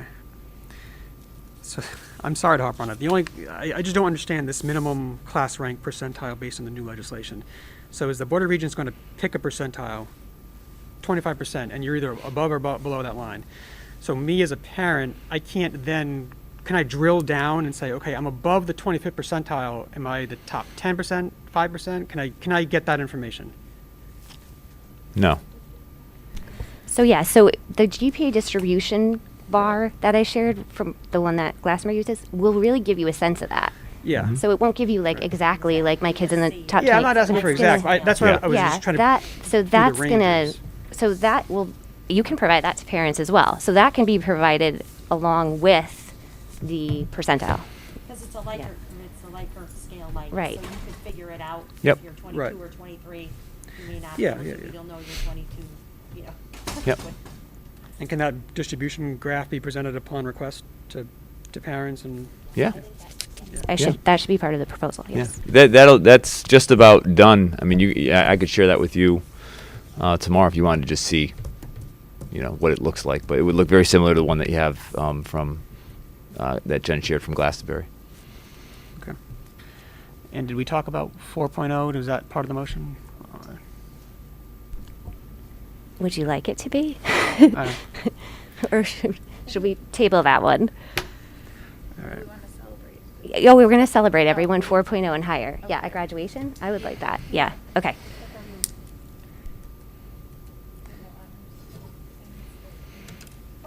All the normal honors things should continue, yeah. Okay. So it's late. We've had a lot of discussion. What are people's thoughts about this so that we can either vote on it or not? Okay. Dipty? Okay. So there's a motion on the floor. We need a second. Second by Selena. Any comments or questions? Okay, all in favor? Aye. Opposed? Abstentions? The motion carries unanimously. So, thank you for all your time and patience. That's Thank you, the Board of Ed. We greatly appreciate your support in this, and I would scream if I could. Happy tears. I'm right there with you. Yep. Thank you to the board. Yes. You did the right thing. She will be my first text when I leave here. So yes, thank you very much. We appreciate it immensely.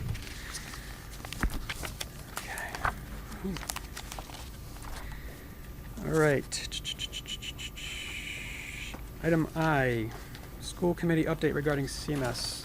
We do have an executive session, so is there anything we can hold to until the next meeting? The only thing I would,